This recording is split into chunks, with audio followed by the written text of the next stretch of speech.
Madness Podcast! The best of the underground! Make madness your ritual!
Snap! How's it going, everybody? Thank you for tuning in. It is Friday, getting into the middle of February, man. Holy smokes, time is flying by. 2 months into the new year.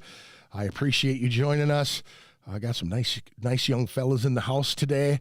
Do me a favor, check out Lowbrow Saints Tattoo Collective. If you're looking to get some tattoo work done, these are the cats you want to give a call to, or you can email them, lowbrowsaints@gmail.com.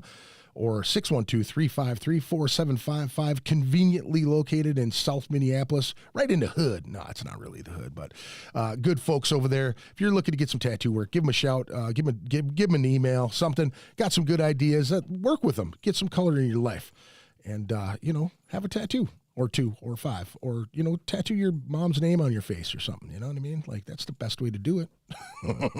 Just show your mom that you love them. All right, here we go. What's going on, fellas? How's it going? Good, man. Good? Going well. Good. Good. Welcome to the show. I appreciate you coming in. You guys are from the band. What's the name of your band? Visceral Reaction. Visceral Reaction. Right on, man. So how'd you guys come up with that name? It was kind of our bassist's idea. We were like brainstorming names and stuff. And Did you have a huge list? Yeah, I still have it on my phone. Really? Yeah. How many names did you have on that list before you had decided with Visceral Reaction? Probably like 20 to 30, I'd Yeah. say. It was a combination of like a bunch of different words that we thought sounded cool. Yeah. One of our like, it was kind of a joke, but one of our original ideas was like, was it like power washer lobotomy or something? Just something Some dumb weird like shit, that. Yeah. That's actually pretty cool. Be a cool name for a grind band. You know what I mean? For sure. Yeah, for sure, man. So how long have you guys been a band? Less than a year. Less than a year. 10 Oh, months about. Yeah. Our first rehearsal was 10 months ago. Something Nice. like that, yeah. Nice. Very cool, dude. Very cool. Man, I remember those old days of getting everything together, and we were just talking about some of the Necromus things, and you're like, yeah, those are the guys from Grand Demise. It blows me away because that's how I think of them, as all the Necromus cats. You know what I mean? Sure. And it's great to see those guys just thriving and doing well. Have you seen them live? Yeah, we saw them at the Coffin Ride show. Yeah. Oh, right on. Yeah, And Yeah. they're sick, right? Yeah. I was not expecting that. They were pretty cool. Yeah. Those guys, each one of those guys are incredible writing, talented, really hardcore veterans of the music scene. They've been around a long time. Jay, the kind of bigger bald guy, not the bass player, but the one guitar player, he's a phenomenal writer, just a great writer. The other guitar player, Dan, that dude's been playing since younger than you guys, actually, and he's always been really good. that tapping shit he was doing was crazy. Dude, what's crazy is when we were kids, man, like he got in trouble, got grounded, and we ended up having to get rid of him from the band, but I always wanted to have him back. So like in 2003, when we got him back, it was like, Jesus Christ, the dude's so good, man. And he got so much better and learned how to start up a recording studio and all that shit. You know what I and mean? like So- the trading off vocals. And Yeah. shit. That was pretty cool. Yeah, and that's a really cool, man. They started doing that stuff right after the Necroma stuff. They wanted to do more black metal stuff, which is, you know, good for them. 45-minute songs and shit. You know what I mean? Yeah. It's long and crazy and riffs galore. Good dudes, good band. Excited to see what they continue to come out with. All the love that comes from Eric Kais from Jesus. What band are you in now, Eric? I forget. But yes, he just says you guys are awesome kids. Good deal. Thank you. Appreciate that. Yeah, thanks for fucking chiming in. Appreciate it. If you want to join us up on YouTube, please do. That's where we're going to get the chat. If you're on Facebook, I can't see your chat for some odd reason. I don't have the right translation between Restream and all that other jazz, so it kind of gets goofy. But welcome. Thank you for watching. What was the name of that first song that we listened to? Necrofungus. Necrofungus, and that's the title track. No, that's the first one you sent me before. Yeah, I'm the sorry, first man. The first single, yeah, Yeah. that's out on like Spotify, Apple Music right now. Nice. What made that one stick out the most for to release that as a single for you guys? It was the second song we wrote, like ever. right. Actually, I actually wrote those lyrics based off of my AP biology class. Yeah. It was like this National Geographic video about this fungus that like controls the minds of ants, Nice. and then it kills them and it grows out of their body. And I'm like, that would be crazy. So now this is the fungus that they when they come back in, it infects the whole thing, Yeah. and they actually have to take them out of the hive so it doesn't affect the queen, right? And they tear them all apart or something like Yeah. that. And then those ones have to like they are infected from tearing that one apart. I saw that. I know what you're talking about. That's crazy. I like it. That's awesome, man. So I always ask all the bands this stuff when they come in because I really enjoy hearing where people get their drive from, what they like to, where they get their inspiration for music from. Yeah. Now, I know your parents, Jack. You know what I mean. You've got some pretty cool parents. So your musical experience or like exposure, being way fucking younger than me. For sure. What were your mom and dad listening to? What do your brothers and sisters listen to? And what pushed you towards heavy stuff? I mean, I started off with like punk and stuff because my dad plays punk, and that's like what I grew up on, like Rancid and Social Distortion, that type of shit. And then as I got older, I guess I just was always in search of like heavier music. I got into like, I mean, Iron Maiden, Judas Priest, and then from there it was like thrash metal, Megadeth, and then Deicide and black metal. Yeah, but you just fucking went down the funnel, man. Straight to hell. How about you, brother? Yeah, my dad was a big thrasher back in high school. He saw like Megadeth behind their debut, Killing Is My Business. Yeah. He saw him with Alice Cooper as well. Nice. He mentioned that he left before Alice Cooper at that show. He That's was just there good. to see Megadeth. But yeah, I found his iPod on a table when I was 6 years old. Yeah. And I played Sun and Steel by Iron Maiden. Nice. And that just started the whole sinkhole for me. And I got him back into metal. He was a huge Megadeth fan. He had never listened to Rust in Peace. Wow. He just lost touch when he went to college. So that usually happens. That's, you know what I mean? Some folks just, it doesn't grab them like cats like us, you know? Your other guitar player. Now, why don't you guys tell me what your name is? Because I always forget to do this. Tell me what you do, what your name is, and what you do in the band. My bad. I'm Liam. I play drums. I'm Jack. I do lead guitar and vocals. And then Colton, who isn't here with us, he does rhythm guitar and some backing vocals. And then Ernie, our bass player, does backing vocals as well. Right on. So then it was Colton's parents that I talked to at the show at the Skyway Theater when you guys did the first show there. And I do this. I've done this at all ages shows a bunch where I'll stop parents and I'll just say, hey, thanks.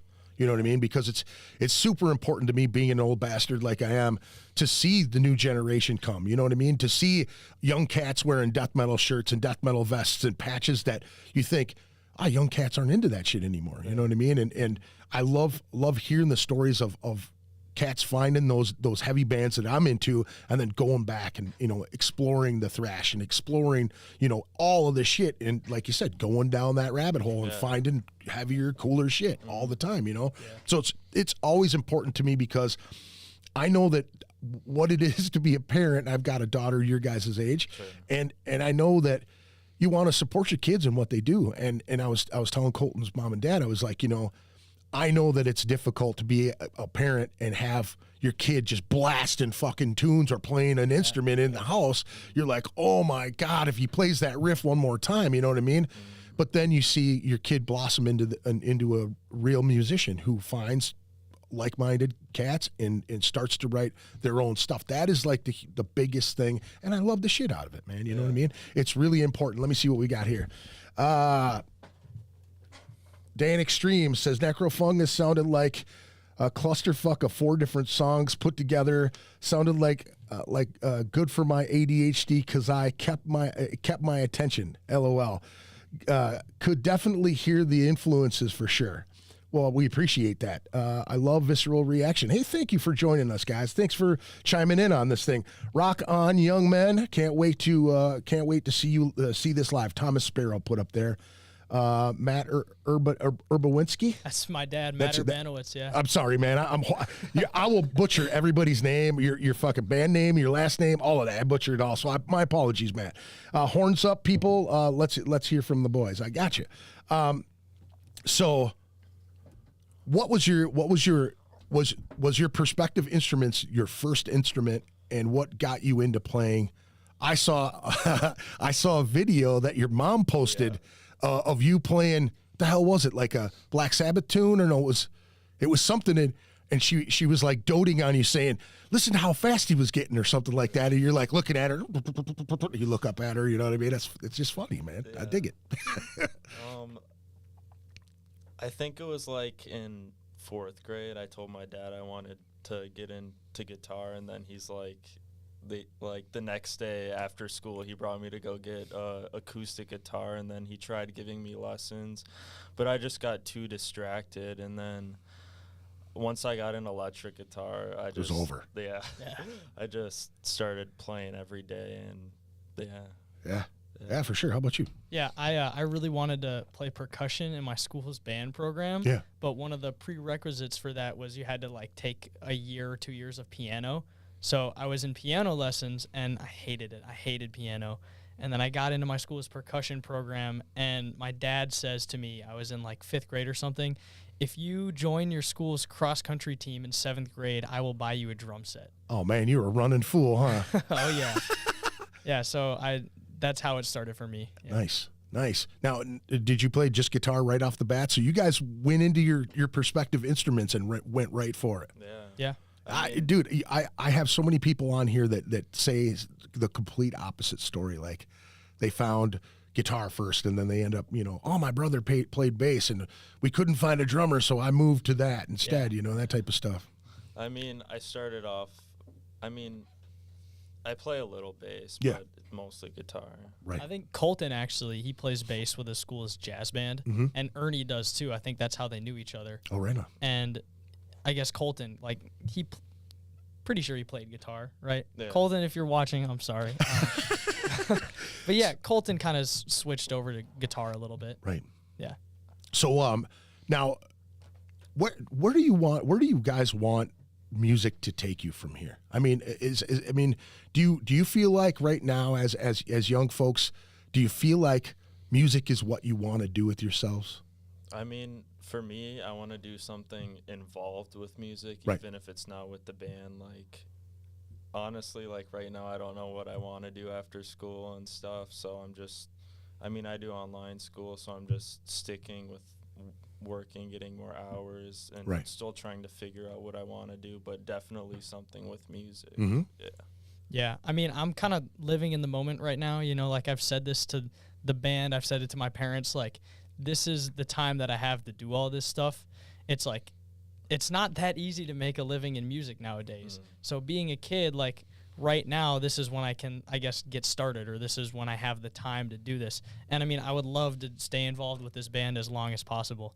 And it just, having the passion for it and playing every day and taking the time to really learn and hone these skills, man, it's like really important, and will springboard, because you guys are getting a young start at it. You know what I'm saying? And yeah, you might not see a path right now, but if you think about it, you keep playing and you keep doing your thing, you can teach so many other people to do that as well.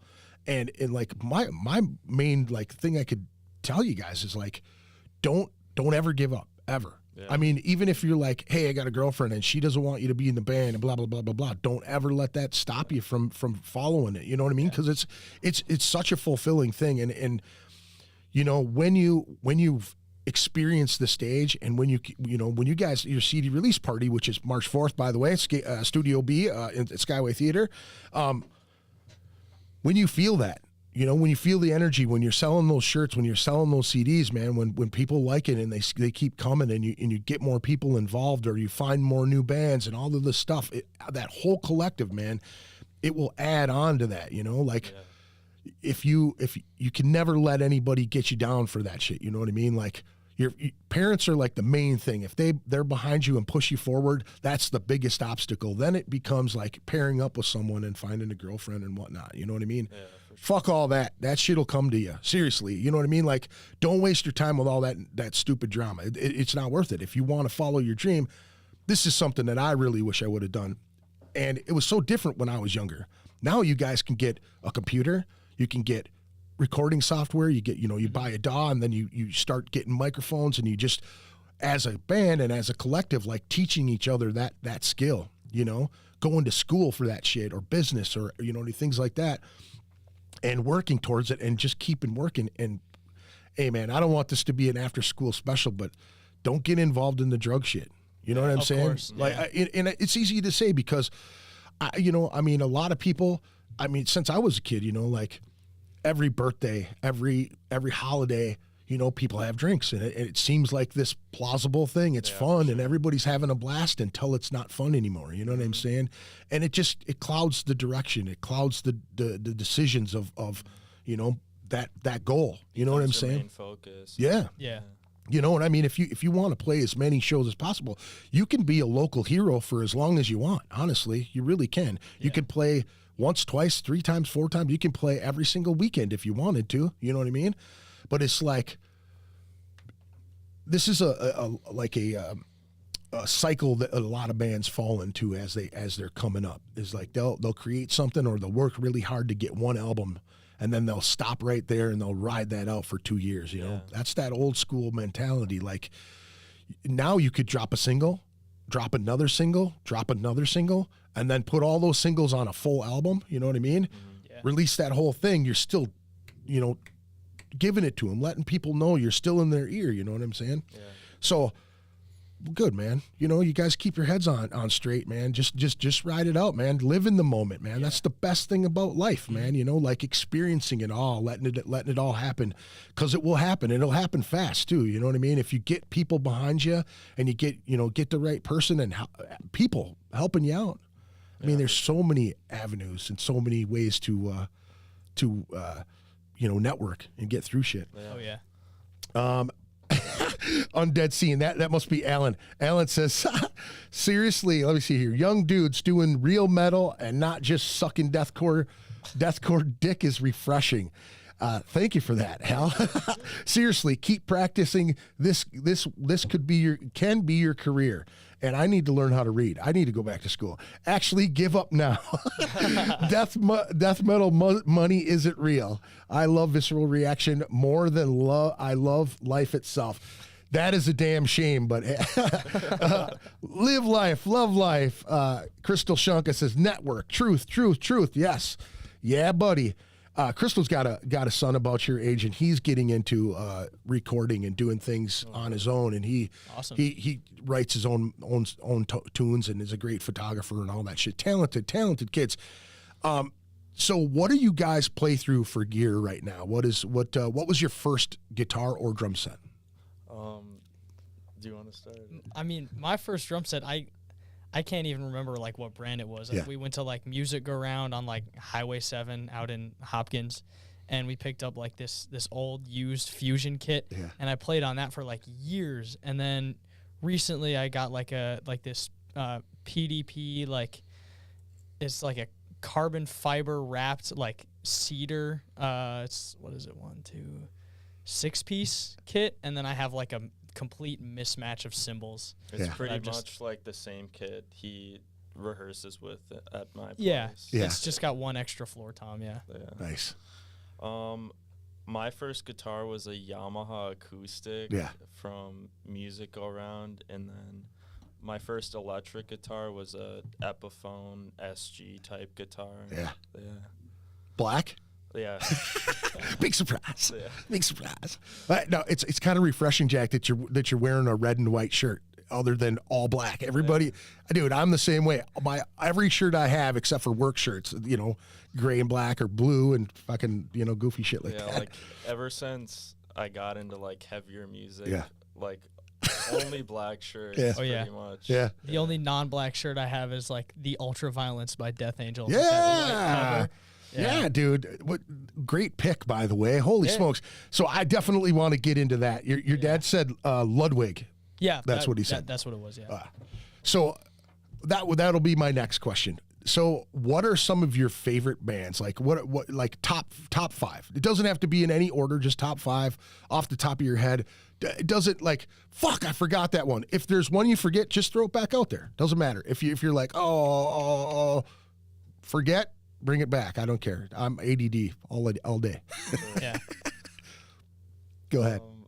I mean, we all come from like different subgenres of metal. Sure. Like I'm still into that thrash shit. I gotta say, like, obviously Death is up there for me. Yeah. But then I love Megadeth. Exodus has been killing it recently. Yeah. Of course, I'm gonna feel like a poser for naming all these popular bands. No, like, don't even think like that. Cannibal Corpse, like that's where I met Jack, is at the Cannibal Corpse concert last year. What else, man? Metallic. They tease me about that. They call me Lars Ulrich all the time. Why is that? Just to make fun of me, because I'm the drummer, and Lars gets a lot of criticism. Right. Yeah. Dude, his older shit was heavy as balls. I don't give a shit what anybody says. Of course, yeah. The newer stuff that he's been doing lately, his feet have gotten a lot better than some of the later albums. You know what I'm saying? Like, I feel like he's pulling back into where he should be. Yeah. But yeah, man. Honestly, who really cares? That's what when I was young, dude, that's what we were all about. Like, who was the heaviest one on the block? Who had the first deicide? I remember stealing it from fucking Music Land and getting chased out of the mall because I stuck it in my jacket. You know what I mean? And went back to my house with my brother and played that first deicide. Then we saw him in Milwaukee at the Metal Fest throwing bags of guts. They had a bunch of it's like a really big thing. They used to go to every town they'd go to a butcher shop and they would get pig guts, like entrails, and put it in a bag and leave it outside in the sun all day. And they did that at the Milwaukee Metal Fest, where they come out and they've got the motocross gear on with these big shoulder pads and spikes sticking up. Like some shit Mayhem did too. Probably. Dude, they threw this bag into the fucking crowd. I shit you not. Everybody ran to this bag. They opened that bag up in the entire room. It was like 95 degrees out the whole day, and they had it outside in a black bag. And Glenn comes up and he's like, "Are you guys ready for this shit?" And just throws it in the crowd, dude. I mean, it was a big bag of guts too, man. It was nasty. The crowd goes, and then it just like that, dude. Yeah. Everybody scattered. You know what I'm saying? At some of those black metal shows, they have like the pig heads and pass those around, and everyone like bites on them and shit. Dude, Watain is notorious for that. Like the stench of death. They love that shit. Nah, man, I'm good. I'm good, man. I'm good. How about you, Jack? What are some of the top 5 bands you like? Top 5, like Liam said, all of us have our like subgenres we're into, and I'm more into like, I guess, the nerdy and proggy stuff. I make fun of it. Like what? Like Cynic, Death, my favorite band. Yeah. Like Chuck's my biggest inspiration. Sure. Deicide, definitely. And like newer bands, I would say Phobophilic. I don't think I've ever heard of them guys. And Blood Incantation too. Yeah. What is your favorite death band? Or I mean, death album? Death album. It's like switched around so much, but like currently, The Sound of Perseverance. Yeah. Yeah. What was the first one that you heard? The first song was Spiritual Healing, the title track, and like I was just like blown away by the solos, and then it was like pull the plug, and then the rest of the discography. Right. Yeah. How about you? Yeah, I was looking up Painkiller to listen to Judas Priest on like Apple Music, and I found the Death cover, and I was like, this is new.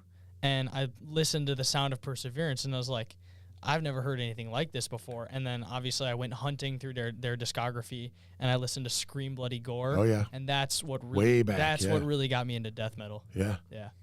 Yeah, I hated the death vocals when I was coming up. I did love thrash. I loved it. There was so many, Nuclear Assault and Exodus and Death Angel and Forbidden and all these. Midas Touch is like a band that I really loved. I listened to them a few years back, and they just never held up. You know what I mean? Atrophy, Forced Entry. Forced Entry was one. Corner was one I really got into. Creator. I seen Creator a few times. God damn.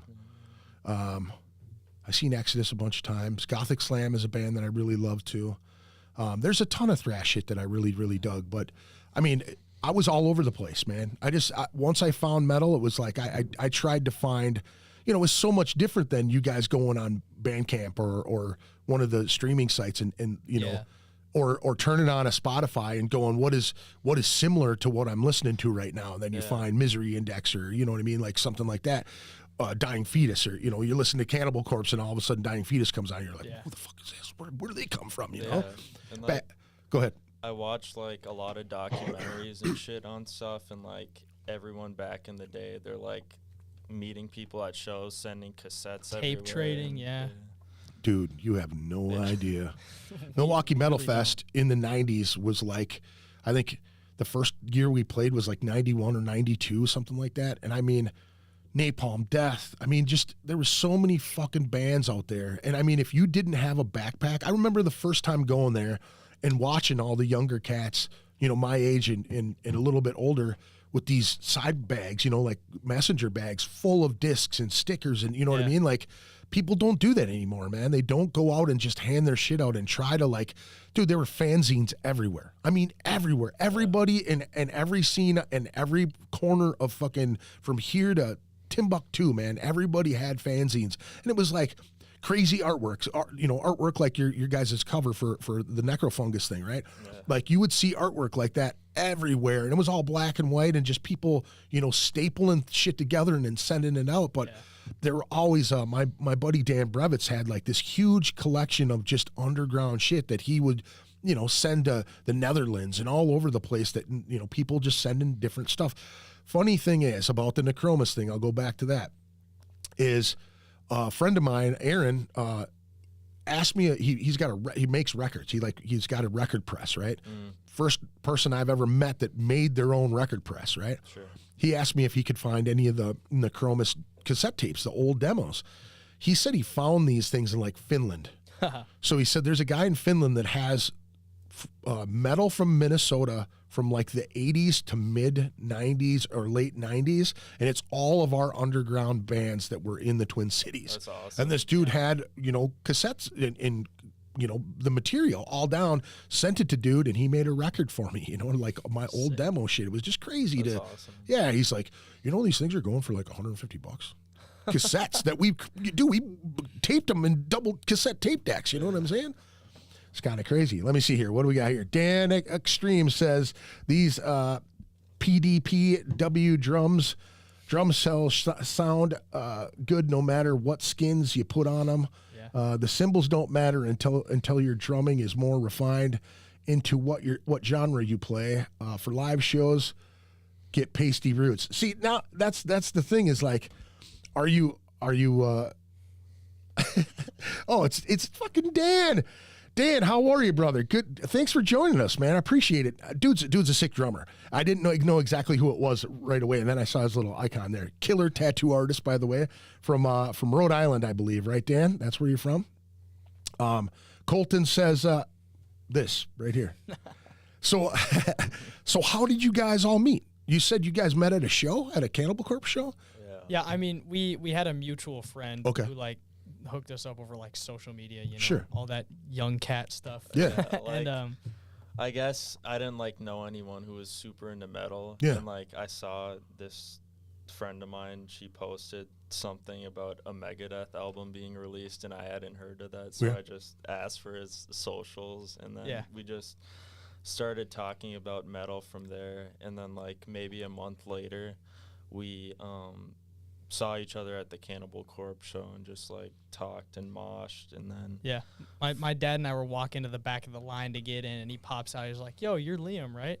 And that's where we met pretty much. Oh, right on, man. Yeah. And then I guess we just talked about jamming and shit, and then I had Ernie on Snap for 2 years, and I thought he was some super stoner dude in his 20s or something. Yeah.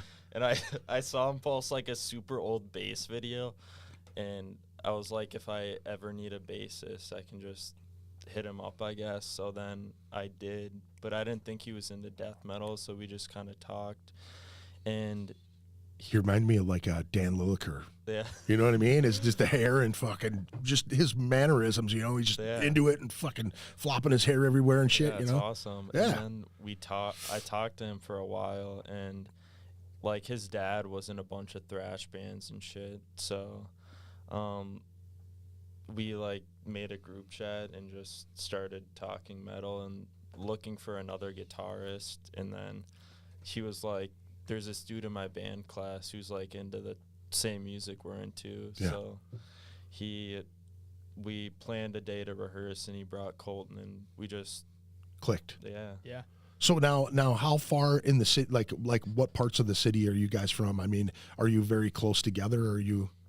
Jack and I live pretty close. I'm maybe 10 minutes from his house. Okay, sweet. But Ernie and Colton live out in Minnetrista Mound area. Yeah. So it's a bit more of a drive. You know what's crazy though is I know a lot of people from Mound that are way hardcore heavy metal people, and it's just so weird that Mound is this little tiny area, in this rich part of town. Really, you know what I mean? It's the last thing you'd think of. I know at least 10 people from Mound that are just extreme metalheads. You know what I mean?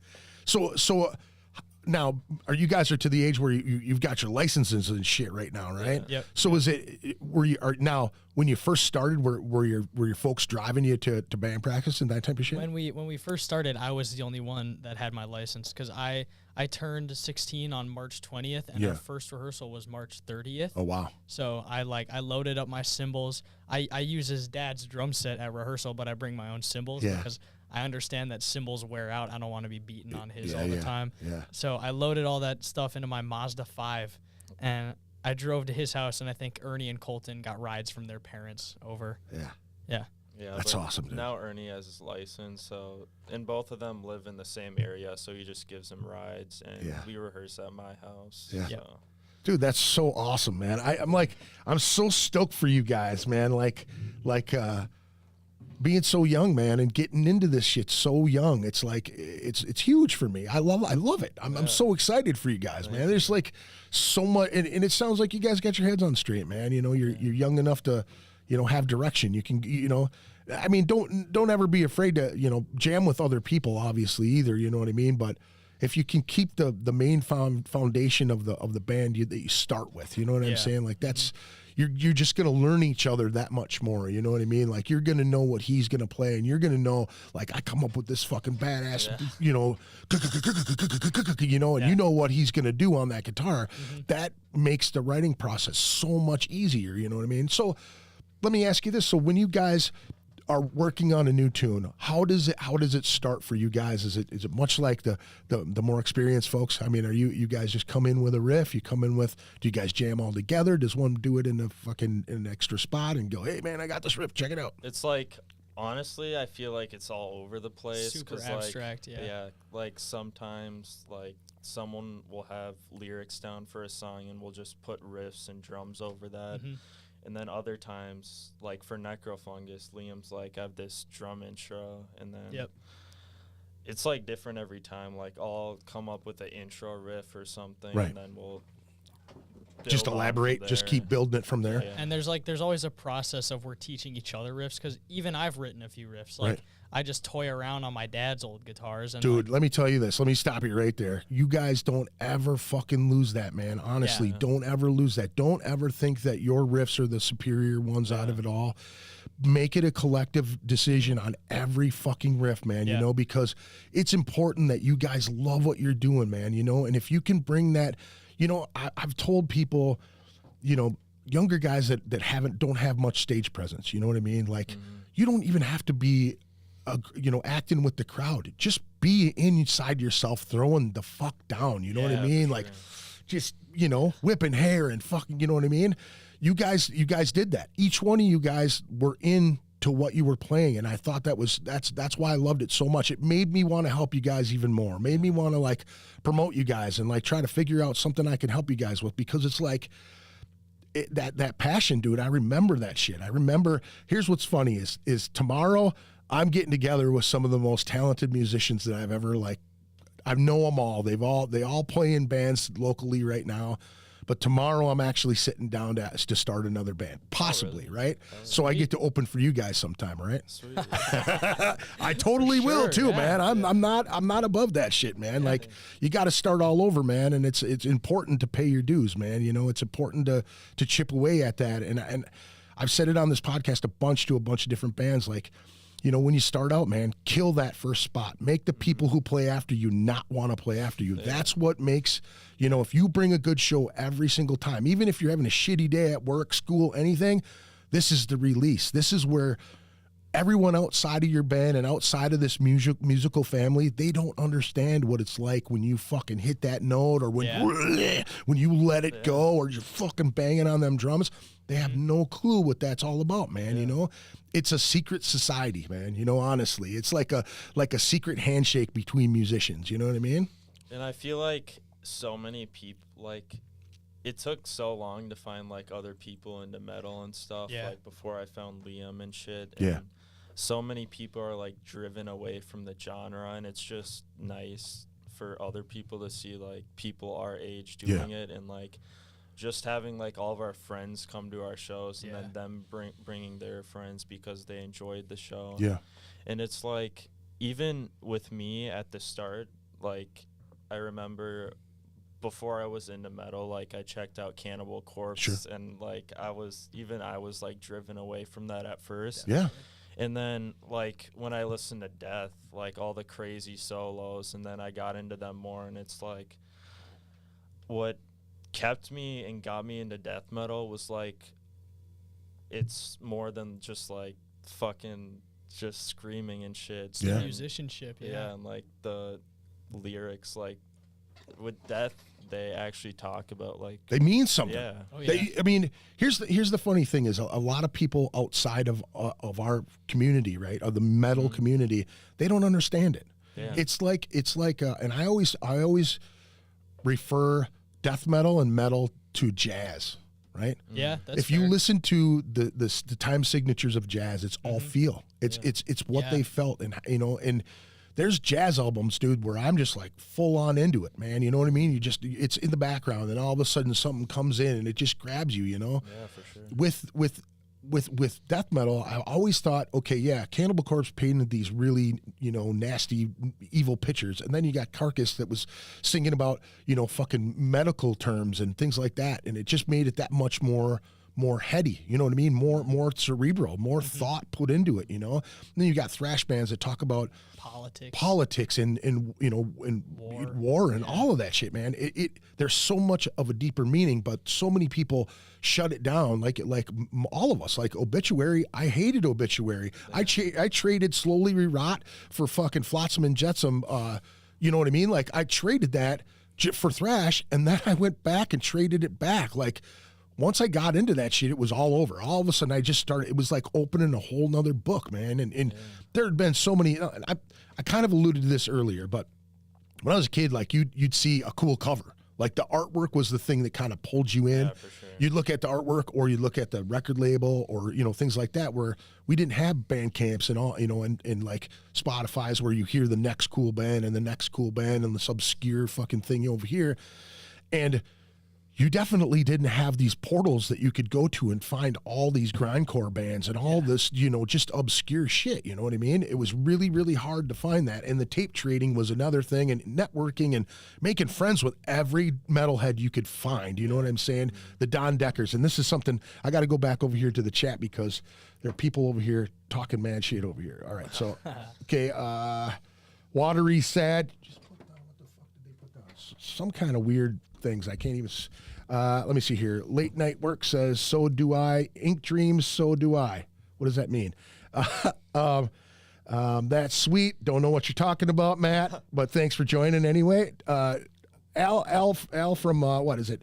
Apothec, Glutton for Punishment, Undead Scene, Wolftown Media. Decker would have hooked these dudes up.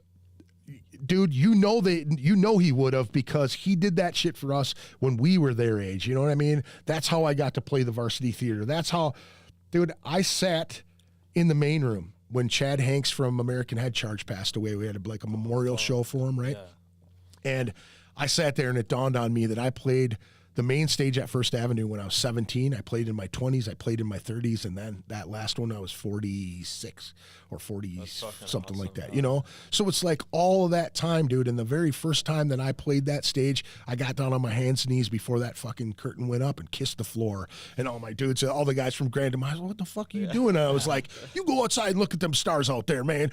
Them dirty feet are going to stick on my lips. I'm going to be able to see, you know what I mean? Like, it was that kind of retarded thinking, man, It's like...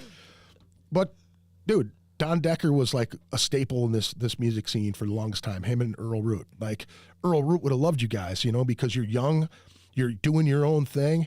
You would have called KFAI, and he would have had you come down there and play your shit right on the station, on Root of All Evil. Yeah. That was something that Necromus did. That was stuff that Catharsis did, and, bands, all these old fucking guys that are around here that you're watching now, you know what I mean? That... Yeah.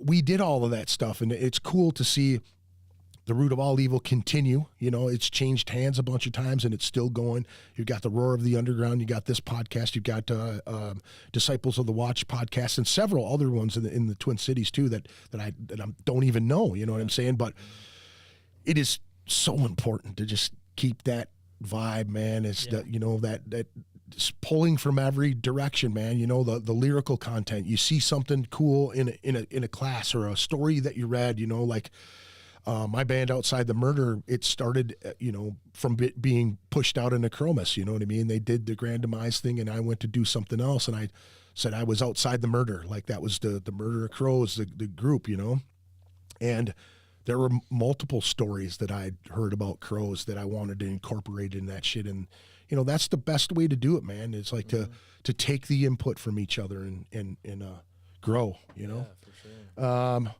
What an inspiration, Ziggy Sorrenti. Well, thanks, dude. I hopefully they do inspire. They inspire me, man, you know? What an inspiration. Yes. Best life advice for you young cats is this: have fucking fun in making music and playing live. Don't ever give a fuck. Know your fucking worth, and but be humble. Just fuck shit up and have fun. Dan is fucking damn right about that. And Dan is that's what we're doing right now. Oh yeah, man. Yeah. Oh yeah, that's what it's all about. Extreme metal in general is vastly technical, very broad spectrum of complexity, timing, and brutality. Great representation of the primitive human expression. Yes. Yeah. Decker would have put them on a tour with Anal Blast. You're absolutely right. He totally would, because he put my dumbass band on a tour with those guys, and it was a blast. We went out to California and Arizona and in Vegas, and it was an experience because a guy who was huge here, who did so much for this community, got zero love in this town, and it hurt my feelings, because it was like, this dude really pushed a lot of extreme bands back in the day, and he helped out so many bands because he would book these big shows, and he'd have these, like, dude, you'd have 20 bands on a fucking card, right? And that would be your flyer, but you'd have to circle your band's name, so you'd give them to your friends, and they'd get, you know, so it's $5 with the ticket or $10 at the door. So if your band's name was signed, that meant it was in your stack, and he'd have a whole stack of every band that was on that thing, and at the end of the night, that's how you got paid. So I'd be outside with my fucking things, handing them to people like, hey, dude, make sure you give this to them. You know what I mean? You get it for $5. You keep doing that shit. But he just supported all of us young cats, man, you know? And then when his band went out on tour, dude, everybody loved Anal Blast. They were just the fucking most obnoxious sex porno grind band out there, you know? I just checked them out for the first time yesterday, too. What'd you think? Pretty sick. Yeah. Pretty fucking crazy, right? Yeah. And he was like friends with the dudes from Anal Cunt and like all these, you know, all these crazy grind bands, you know, and he was ahead of his time, man. The dude really, like, he picked up, dude. Joey from Slipknot and Paul Gray from Slipknot played in Anal Blast. They came up here from Iowa and moved up here and played on that early shit. You know what I'm saying? So it wasn't like he played with really, really good musicians. He grabbed the right cats, and he recorded a bunch of shit and toured with so many different musicians, man. And really, you know, kind of popped up, you know, little sects of heavy people. Dude, I watched him in California out in front of the knitting factory, okay? This dude's 500 pounds. He's a huge fat dude, right? Yeah. And he wears his fucking sweatpants up here, so half of his belly's like the front butt, you know? He's got this big round front butt and shit, right? And he's sweating his ass off in this van. He's got his van full of CDs and shirts that, you know what I mean, half his and half everybody else's, right? And this hot Hispanic girl comes walking up with her boyfriend who's all in corpse paint and bullet, you know, shit and all that. And he comes up and he goes, hey, I want your panties. And the boyfriend knew who he was. He's like, that's the guy from Anal Blast, right? And she's going, so? Like, you know, whatever. So he pulls out a fresh pair of Anal Blast panties, right? And he's telling this chick he wants to swap panties with her. And she's looking at her boyfriend like, what the fuck, right? She says, I'm on my period. Like that, right? And he goes, even better. So she gets in the van, takes off her panties, puts on the Anal Blast panties, and he's wearing them on his head with a blood strip on him, dude. When he died, when we took his NYDM vest and put it in a shadow box, there's a chick from Omaha that came up here for our show and gave me a vial of tampons, bloody tampons, and she wanted me to put it in his fucking pocket. I was like, you can put it in his pocket. I'm not touching that shit. You know what I mean? Like, nasty, dude. So you guys are so fresh in this thing, man. I'm excited for you guys, man. So how are you guys? Are you guys ready for this show? March. Let me pull that bad boy up because we've got a show for these guys coming up. March 4th. It is a Saturday. It's like, from what I understand, man, I mean, this is the first all ages show that I've put together at Skyway Theater. You guys got some pretty badass bands on this thing. How did you score these bands? Have you played with any of these guys before? Our first show ever, we played, it was the Jungle Rot and Internal Bleeding show. We played nice. with Maniacal Force was there. Yeah. They were really cool. Their drummer came up and talked to me and my dad as we were like tearing down my drum set. Braden. Yeah. Yeah. Braden. And he was like talking about like, yeah, you guys are really young. That's impressive for like kids your age. And honestly, looking back at the videos from that concert, it was not our best performance, but you know, he expressed his encouragement.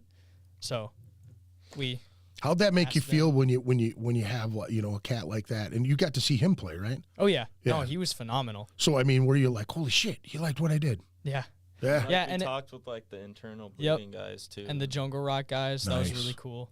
Yeah, that's very cool. Those dudes are all cool. We promoted the hell out of that show. Good for you, man. We printed out our own like flyers on just printer paper. Yeah. Passed them out to all our friends. And honestly, there was a point where I kind of felt bad because we had so many of our friends there, and so many of our friends that weren't even into death metal that they just came to see us play and then left. Yeah. And I'm pretty sure we had a bigger crowd than Jungle Rot at that show. That's awesome. That's a good shame. That's a good show, man. Jungle Rot was a whole lot of fun. Yeah. Yeah, they deserved a much bigger. Well, what I would suggest for your CD release party, I would strongly suggest to your friends to stick around for the whole show. You know what I'm saying? Like show mad love, because each one of these bands are phenomenal, man. Of course. You guys got it hooked up pretty good, man. Infuriate, how did you guys get hooked up with those cats? My dad is good friends with them, and he's just been playing shows with them for a while. Mark's a good friend. Yeah. And I just like communicating with people in the scene, I guess. Like, I've been like interacting with more people in the scene, and Jack's got crazy connections. Dude, but that's the thing, man. That's what you have to do. You know, I mean, even if you're not the most talkative person in the world, man, like just reaching out saying, hey, what's up? I really liked your show last night. Or, hey, is it going to be an all ages thing? Is it, you know what I mean? Like just touching base with people and like swapping CDs and just saying, hey, dude, we'd like to play with you sometime. You know what I mean? That type of shit.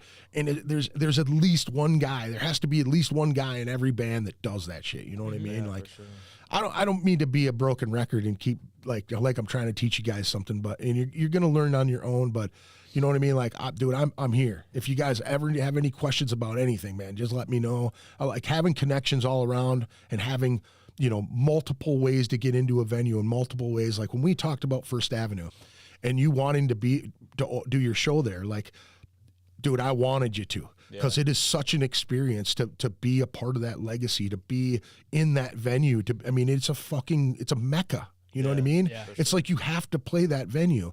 But it is so difficult. Even, you know, 35 years ago when I was doing the shit, you know what I mean? It was so difficult to get in there because there's so many different shows coming and going through there. There's so many people that do not only local shows, but national shows. And then they've got to put all this promotion and all, you know, First Avenue goes all out. They have for many, many, many years. Mm-hmm. So when you said you wanted to do the entry, I was like, fuck, I hope you know, and you said you even talked to him, you know, for that first little bit.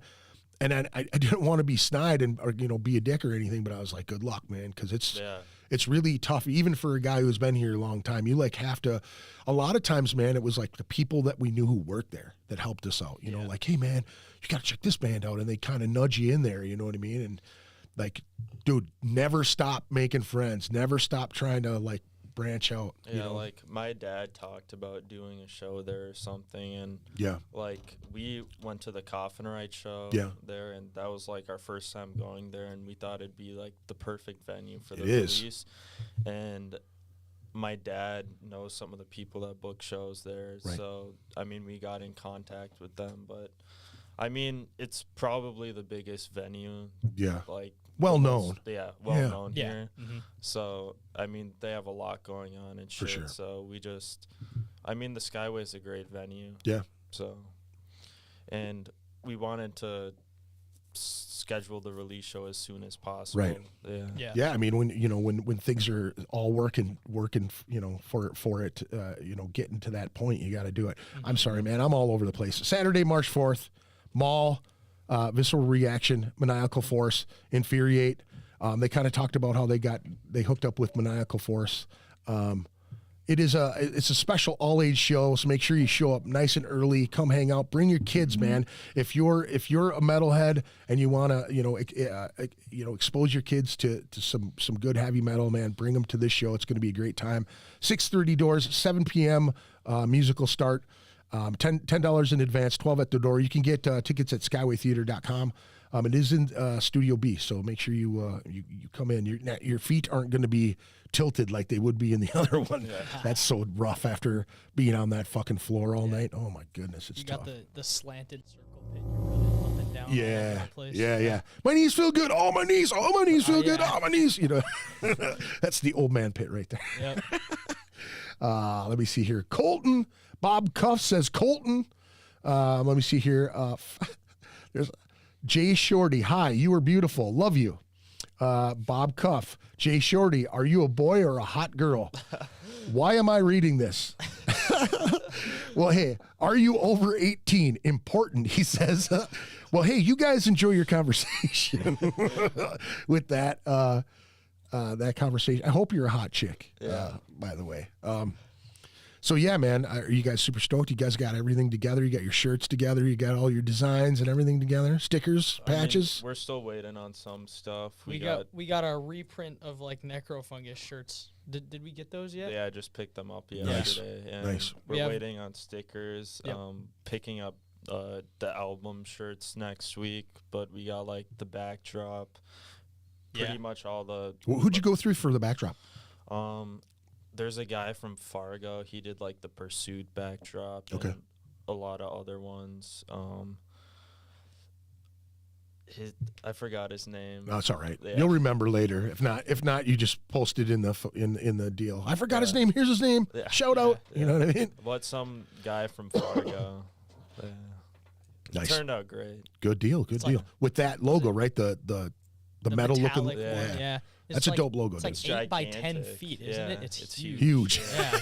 Nothing wrong with that, man. That's good. We tried to pull it out in his basement, and it doesn't even fit on any of the walls down there. Yeah. Oh, I hope it fits at the Skyway. Yeah, hopefully. I think it will. He's got a pretty small basement. Yeah. Okay. Our first little gig we did was just like a DIY thing in his basement. It's like 20 people or something.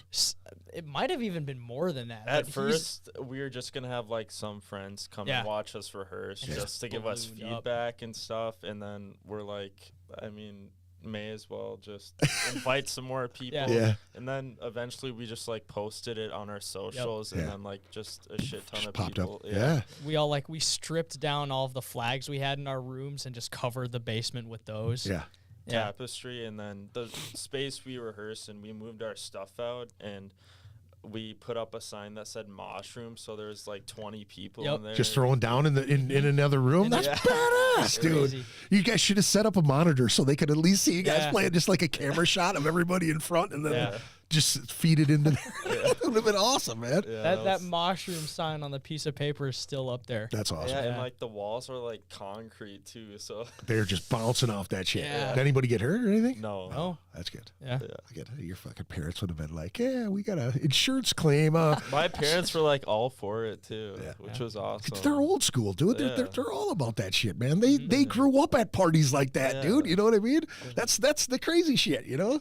That's crazy when I see people like that, you know? That's awesome. You see around and you know that they're good folks, man. They're good people. That's good. Yeah, and my cousin Cameron, he has a newer band called Bad Supremacy.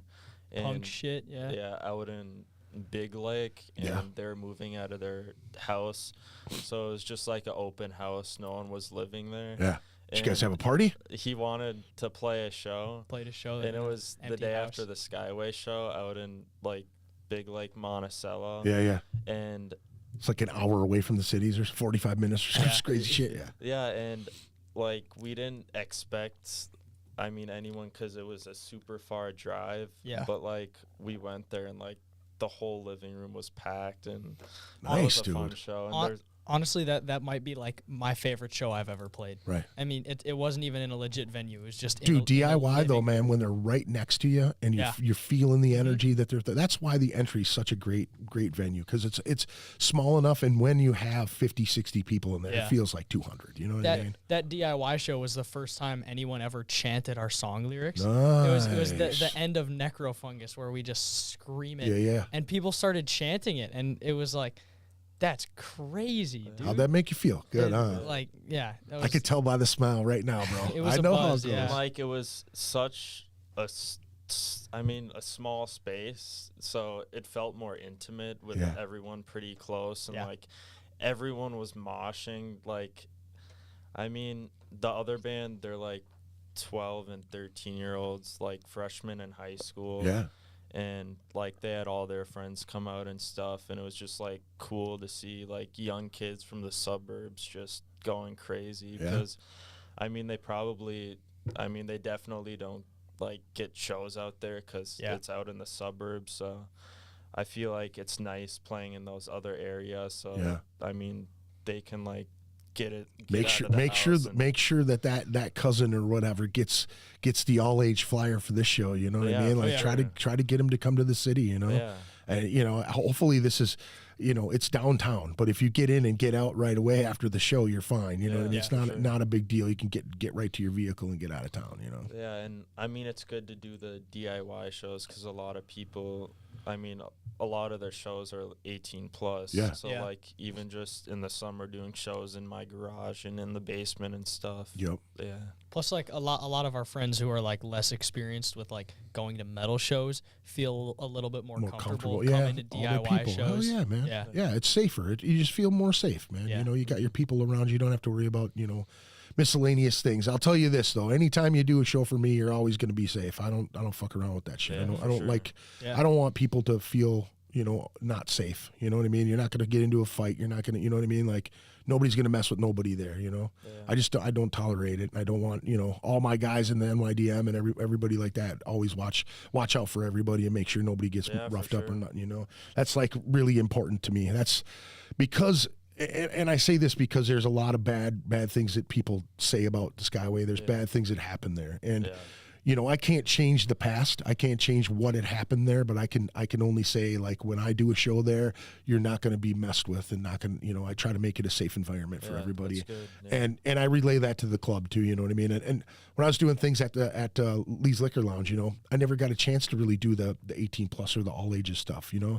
And I know that it's important for people to get out there and do that shit, man, you know, to enjoy that type of stuff and to appeal to a whole nother audience, you know, because those cats that you bring to some of them shows, like you said, they showed up for you at the Jungle Rot show and they may have never, ever even liked the type of music, but then all of a sudden they might hear a Metallica song that really, you know, Stranger Things brought back Metallica all of a sudden, you know what I mean? Not that they went anywhere, but it appealed to a whole bunch of other people, man, you know what I mean? And that just springboards our genre, that springboards our community, and people start going, okay, this isn't so bad.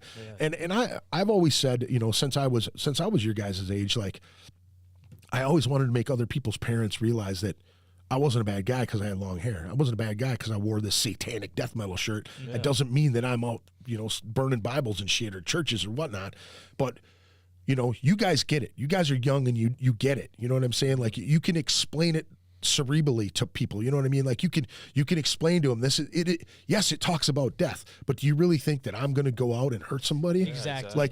It's taking the negative part of people's lives or experience that they've had, or fucking even horror movies or anything, or like necrofungus.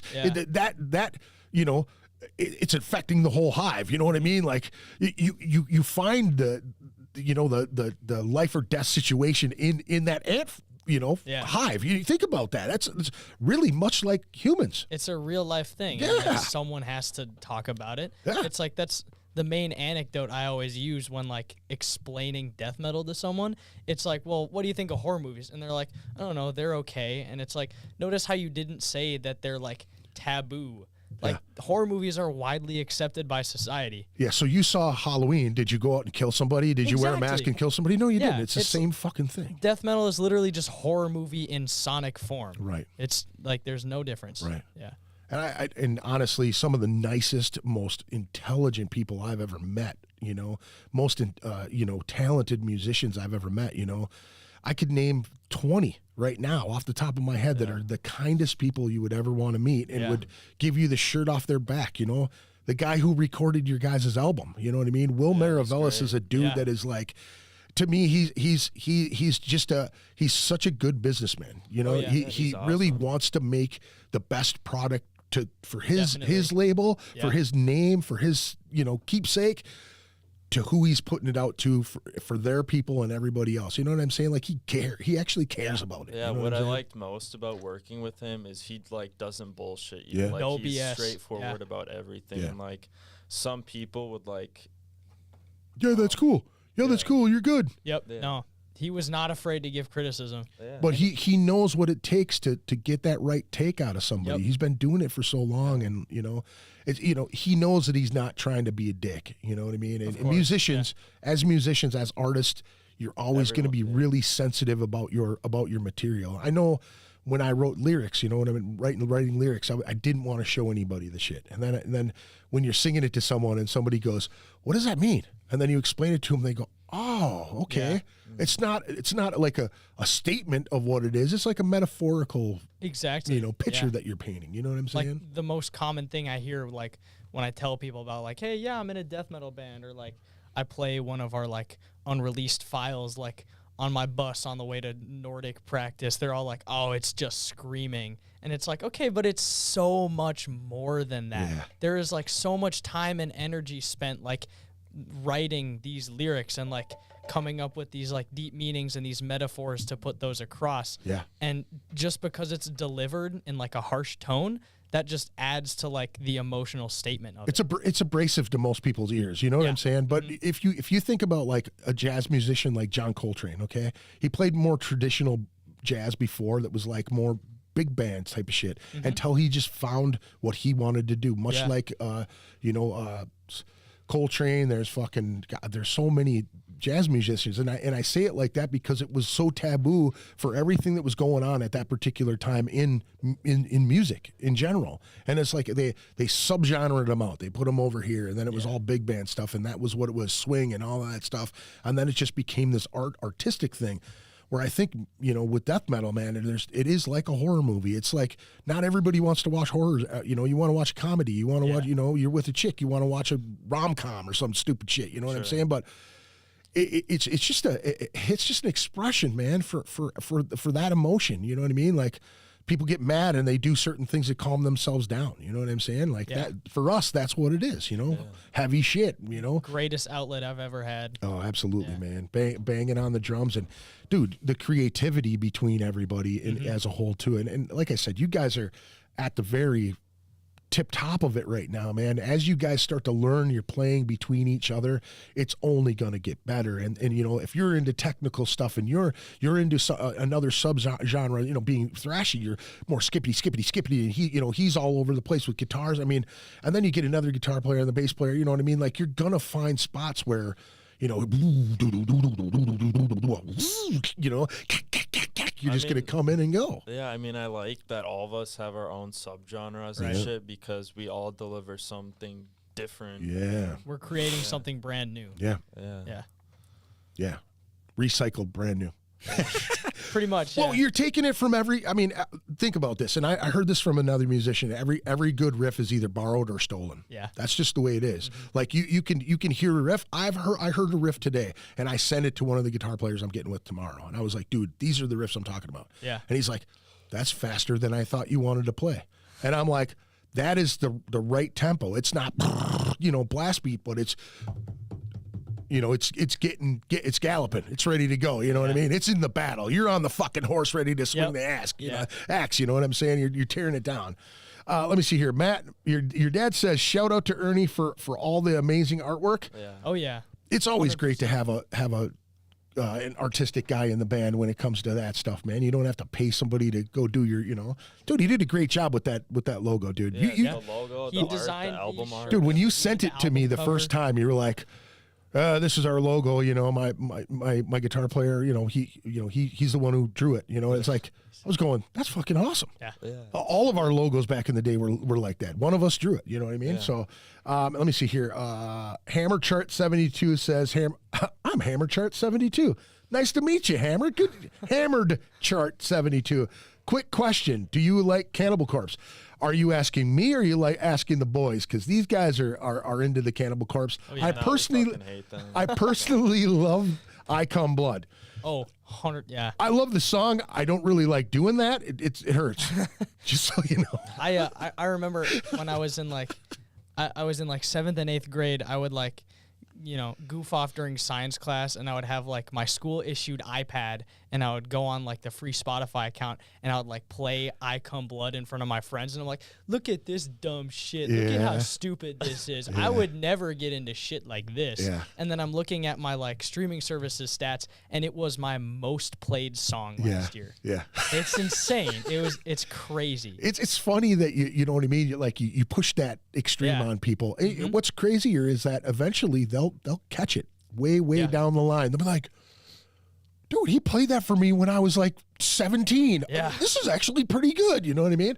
Let me see here. Your dad says, probably your most grandparents ever listened tonight. Ever listening tonight.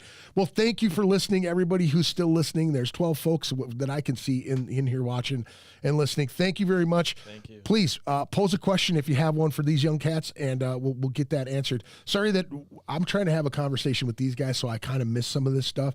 It sucks because these are the dudes I want to have attention for, and it sucks when I'm missing all of this stuff. So, but thank you very much. In English or math more important? Visceral reaction. Is English or math more important? Oh my goodness. From Gary Tuttles. That's just a dumb personal debate we had a couple days ago. So Turtle where did we Gary, go? Man. Come on, where did you go with it? How did the debate end? Because clearly he still wants to know. Is that the only thing he said? Yeah. No. Yes, so far.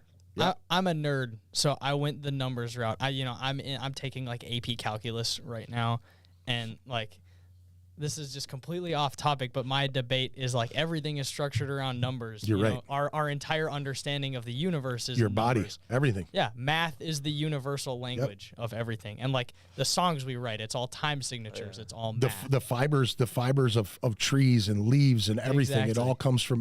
There's specific numbers from the tip of your hand to your elbow that goes from your leg to your.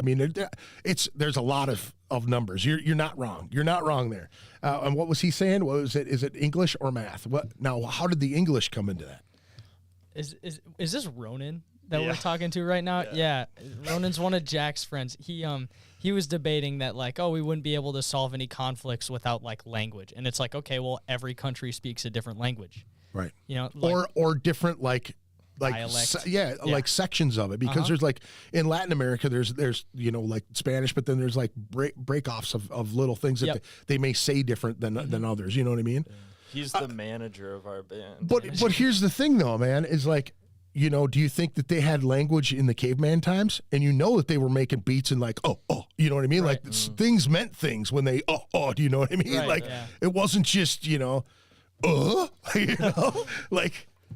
They still had it. There's still communication in some sort, some form, in some way. And did they really know the numbers back then? No, not really, but it's the way it is. Yeah. You know what I mean? So you're both not wrong. Lonnie and Laura Suppleland. That's Colton's mom. Yeah. Oh, thanks for joining us, man. Yeah. Thank you for joining us. I appreciate it. I hope you liked the photos. I showed you some of the photos there. Not all of them turned out, and I take 100 of them and only release 20. You know what I mean? Yeah. So I've got a ton. Your dad says one show set, 3/4/23 at Skyway, possibly 3/4 site mini tour this summer to be determined. Oh yeah, it's still in the talking in the works, stages. Yeah. Trying to do a few shows out of town. Yeah. So how does that work? Are people's parents coming with you? You're going to be chaperoned by somebody's parents, or? So, I mean, I've talked about it with my parents a lot. Yeah. And, like, I mean, pretty much all the parents said the biggest thing's transportation. Yeah. And we just got to, like, figure out what days we want to do. And, like, I'm talking with someone that books all the shows for their tours. Sure. And he's going to, like, help me set something up. And we're going to see possibly if they can take us out. We just got to see if, like, the dates and everything work. And, just like, a couple dates, like, around the Midwest. yeah. And we're, like, I mean, we're having all of our parents get together to talk about it as well. Yeah. And figure out, like, transportation and dates that work for everyone. Yeah. Yeah. Well, I told you before with the Slam Dakota thing, if that works out, or if that ever works out, and you need somebody to fucking chaperone you, I'd be more than willing to do it, because sure. I go to these things just to shoot photos anyway. Yeah, that would be you know fun. what I mean? So it's not difficult for me to get a vehicle or whatever. You know what I'm saying? It's just not. Yeah. You know. And you need somebody to watch out for you. You don't want to get fucked around out there. You know, it's a good possibility. Things just happen out on the road. Yeah, you know, for sure. Especially if you break down or any of that stuff. So, Andy Sparrow says, "How does it feel to have such an awesome, supportive parents?" That must be pretty cool, she said. Yeah, it's great. Yes, it is very cool. Thank you very much, Andy, and all the other parents of not only this band, but anyone else watching. And if you're a parent and you're supporting your children to do cool shit like this, thank you very much, because for coming from a guy like me who's been in this music scene for 30 plus years, I really appreciate young cats doing it and you know, looking at it in another light, you know what I mean? Coming at it in different angles, you know what I mean? Because everybody has a different way to figure out how to do this thing. Yeah. If you love it enough, and you guys all seem to you guys all have the right mindset for it. I haven't talked to the other guys, but you guys seem like you have the right mindset for it. Sure. You got to stay networking. You got to make friends with as many people as you can. You got to swap shows with people, bring people from out of town, and always make sure you gauge that too when you go out of town. Like if another band that you hook up with out of town brings you to town and they take care of you, make sure that is reciprocated when they come to you, you know? Sure. And then, you know, if it isn't, make the best of it, turn around, take care of them anyway, but just be aware that's what happens. Sometimes it's not going to be to the standards where you're at. You know what I'm saying? They're not going to be where you're at. So you always got to just be humble and fucking keep moving forward, you know? Mm-hmm. It's important. Let me see here. Lonnie and Laura says, Andy, she's agreeing. They're agreeing with your mom too. Are you guys getting scouted by the Armory? I don't know if people get scouted by you're talking about the venue, right? Yeah. Gary, you just like to ask goofy questions, right? I'm okay with that. Ask some more goofy questions. Let's come up with something goofy. Mick says, Jack, Dad, Adam, and Grandpa are watching. Is that your brother? Yeah. Oh, nice. Well, thank you, everybody, for watching. Appreciate it very much. Don't forget to subscribe. I do these all the time. So, you know, support the local music scene, because they're probably going to book these guys and get them on some shows, man. You guys fucking excited for this CD release or what? 100%. Been looking forward to it for a while now. Yeah. So how long has it been from the time you wrote your first song with this group of cats to this point right now where you're about to drop this album? Did we write our first song that first rehearsal day, or at least like start working on it? The first rehearsal, we just like played some covers. Like I still have the recordings on my phone. Yeah, like we Pull played the Plug, and Skull Full of Maggots. Those were our first two. Nice. We tried to play I Come Blood. I still can't play that. And then it was our second and third rehearsal. We wrote a song, those two rehearsals, and then it just kind of went on from there. Now, when you're writing your first like real tune, your tune, where did you take your structure from? Like, was it verse, chorus, verse, like the poppy shit? You know what I'm saying? Like, was there a chorus in it? Was there now? What kind of structure do you guys look at? What is like? Okay, so you have, you know, I Come Blood. Like, how it's structured that way? Do you take that song? Do you have other songs that you took from? Did you mishmash a bunch of shit? I guess maybe you could kind of compare it to like the Cannibal structure, where they start off really fast, really crazy, and then they get slower, groovier, chuggier sluggier. Yeah. But like if you listen to that song on the album, and I think it's the second song on the track list, like you can kind of tell that that was the first song we wrote. Yeah. Because it starts off thrashy. It starts off with like a 4 count on the snare and then like a blast beat. Yeah. And then it changes to the skank beat. And then from there on, it's like slow. It's kind of sludgy. There's a bass part. Yeah, there's like a bass fill that's totally Hammer Smash Face inspired. Right. And we didn't really have like a blueprint in mind. It was just we had these riffs, and it's like, okay, let's throw them together. Dude, see that's how it fits. That's the best part about it is figuring out that puzzle yourselves, you know? Yeah. And don't ever be afraid to say where it comes from. You know what I'm saying? Because it's not going to be structurally or, you know, technically sound like the person you're taking it from. You know what I'm saying? Like you can snippet things. You can never be afraid of borrowing a structure from someone. It's not like you're taking the riff. Yeah. It's the way they put it together that you could make it something of your own. You know what I mean? Like never be afraid to do that shit. And I mean, we do that a lot, and this might sound stupid out loud, but I feel like sometimes I have to like, for like a week, I just have to like step back from music and just like mess around on my guitar. Do it just yourself. To, like, clear my head and just come up with something like out of the blue. Dude, you're not wrong. Yeah. You're doing it the right way. That's, I mean, every time I don't, what's crazy about it for many years. And this is what I noticed from my daughter, my youngest one. So like, you know, when you're a kid and you learn the ABCs, right? Yeah. They don't just go A, B, C, it becomes a song. A, B, C, D, right? So it's the phonics of it that makes it stick in your head. That tonality all the way through it, you know, L-O-M-L-O-P on the end of it, you know what I'm saying? That type of shit. Yeah. That's what my daughter learned very fast. And when she started doing spelling bees and spelling in school, she'd have a hard time with it until I made the song out of it. You know, being a vocalist, I was able to articulate it like that. Yeah, she would be able to remember it. Now this kid can fucking rap like anything that you can imagine. You know, she's fast and she can do it. And I'm like, okay, that's cool. You can do their stuff all day long. Now write your own shit. And, you know, that look. And it's like, listen, man, you take that structure and you just put your words to it. You know what I mean? You know how to hit the cadence. Just put your words on it. I always make stupid, you know, whatever song's playing, I'll make stupid lyrics for it. And she hates it. My wife hates it. They just get super mad. But I'm like, it's an exercise. Yeah. It really is an exercise. You're trying my mom's favorite thing to do. To change the lyrics of things?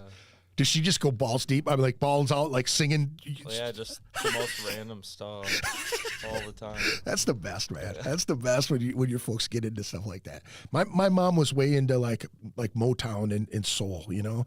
So she was always snapping her fingers. So it was like one of those things where she'd be listening to, you know, Smokey Robinson and snapping her fingers and dancing. So that's you know where I came from, and then found like rock and roll. My uncles listened to the Beatles and the Doors and Led Zeppelin and all that shit.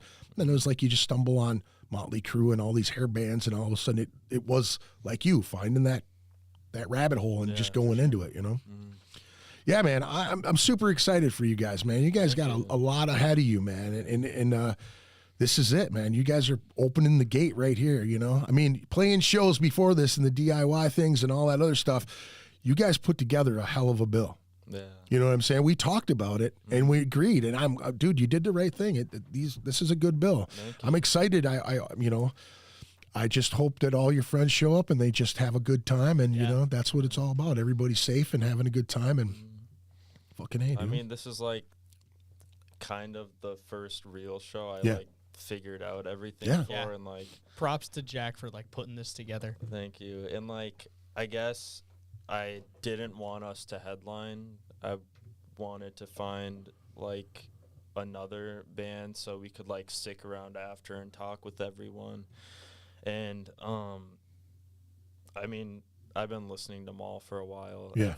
Midwest, awesome band. And I've been talking to Garrett, their vocalist, for a while, so I just asked them and it worked out. Yeah. And then I mean, we played our first show with Maniacal Forest, and we wanted to, like, incorporate, I guess, different, like, subgenres, I guess. I mean, we had Maul from Fargo. We had everyone knows Maniacal Forest in the local scene. And then, I mean, my dad's in the punk scene, and Mark's a good friend.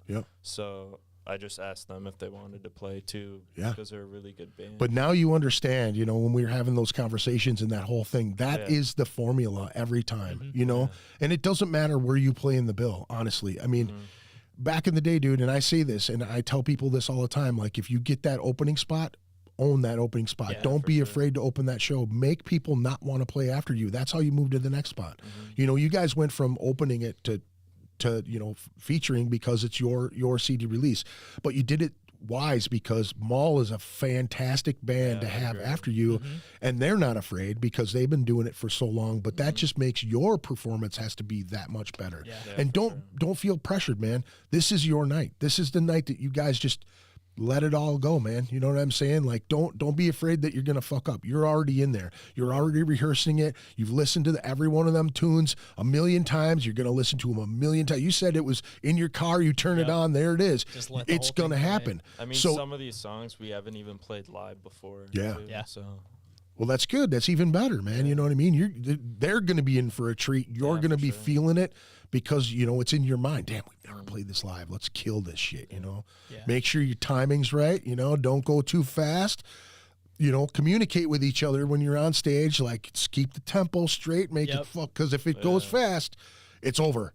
You know what I mean? Like, you just, the first tune to the last one, it's just over. You're like, shit, man, we went through that. Dude, you know, and you're talking about it afterwards. You're like, holy shit, that one was really, really fast, you know? You know what I mean? You kind of don't even realize, like, how much you're rushing. When you can, like, especially looking back on old videos, it's like, man, I took that intro way too fast. You know, thank everybody for coming. You know what I mean?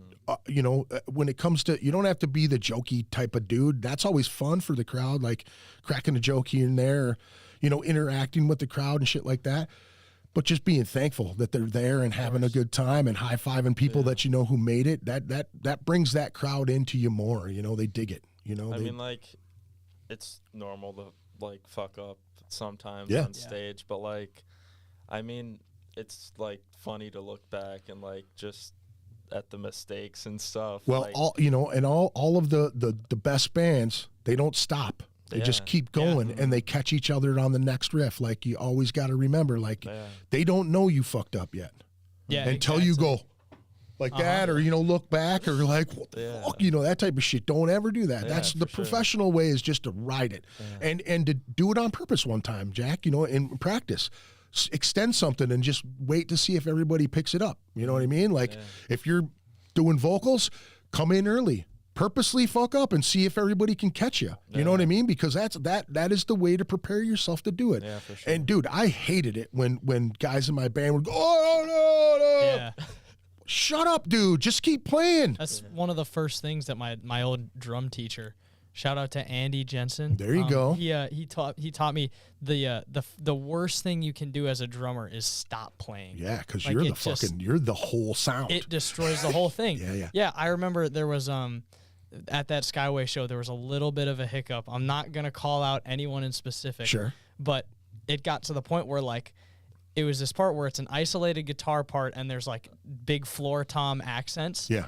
And all of a sudden, like, everybody stops playing because there was a hiccup, and I'm the only one. I'm still counting in my head. I'm like, I'm not gonna stop. Yeah, there's these big gaps, and then there's random tom hits.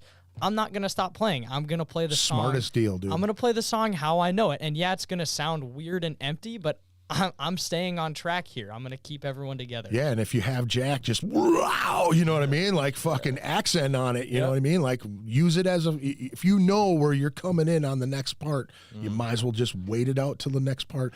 Al Town is one of them cats. I've seen him do a whole show just ad-lib.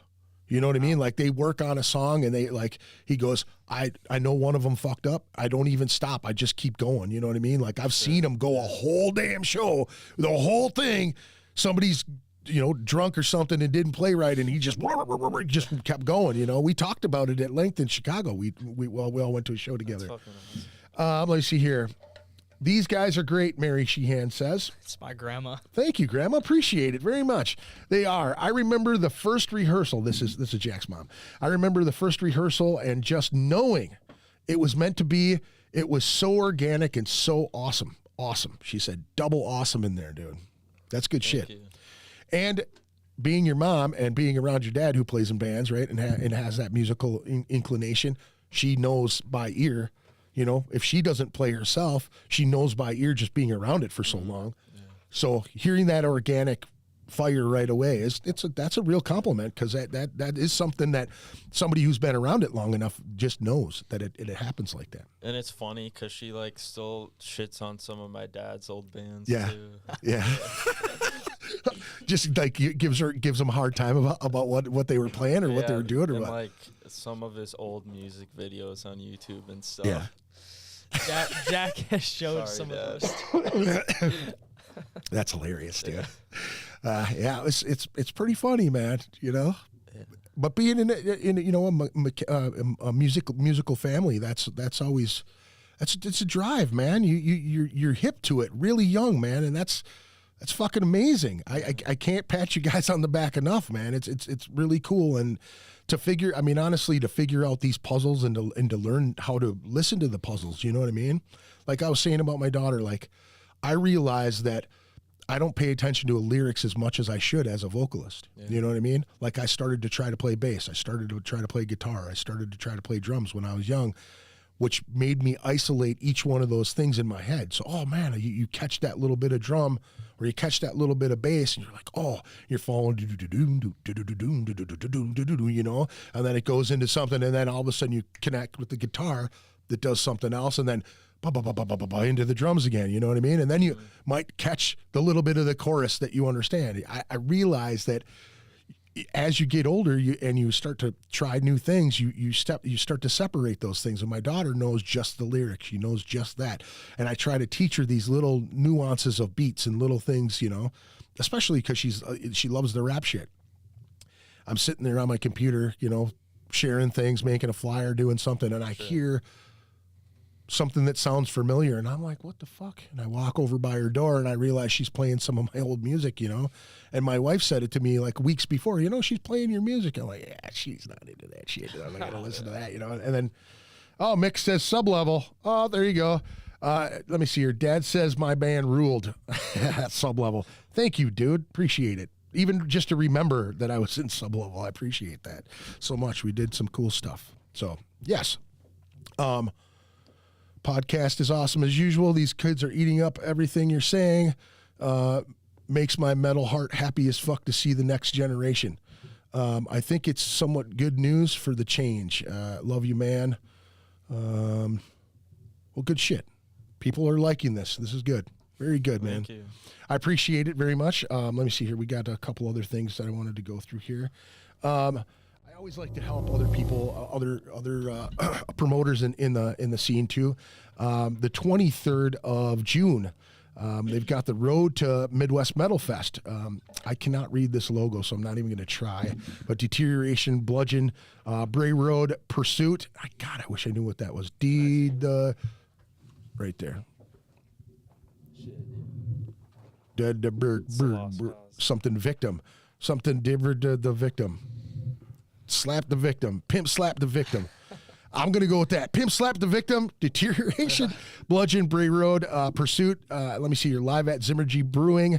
It is, doors are at 6 p.m.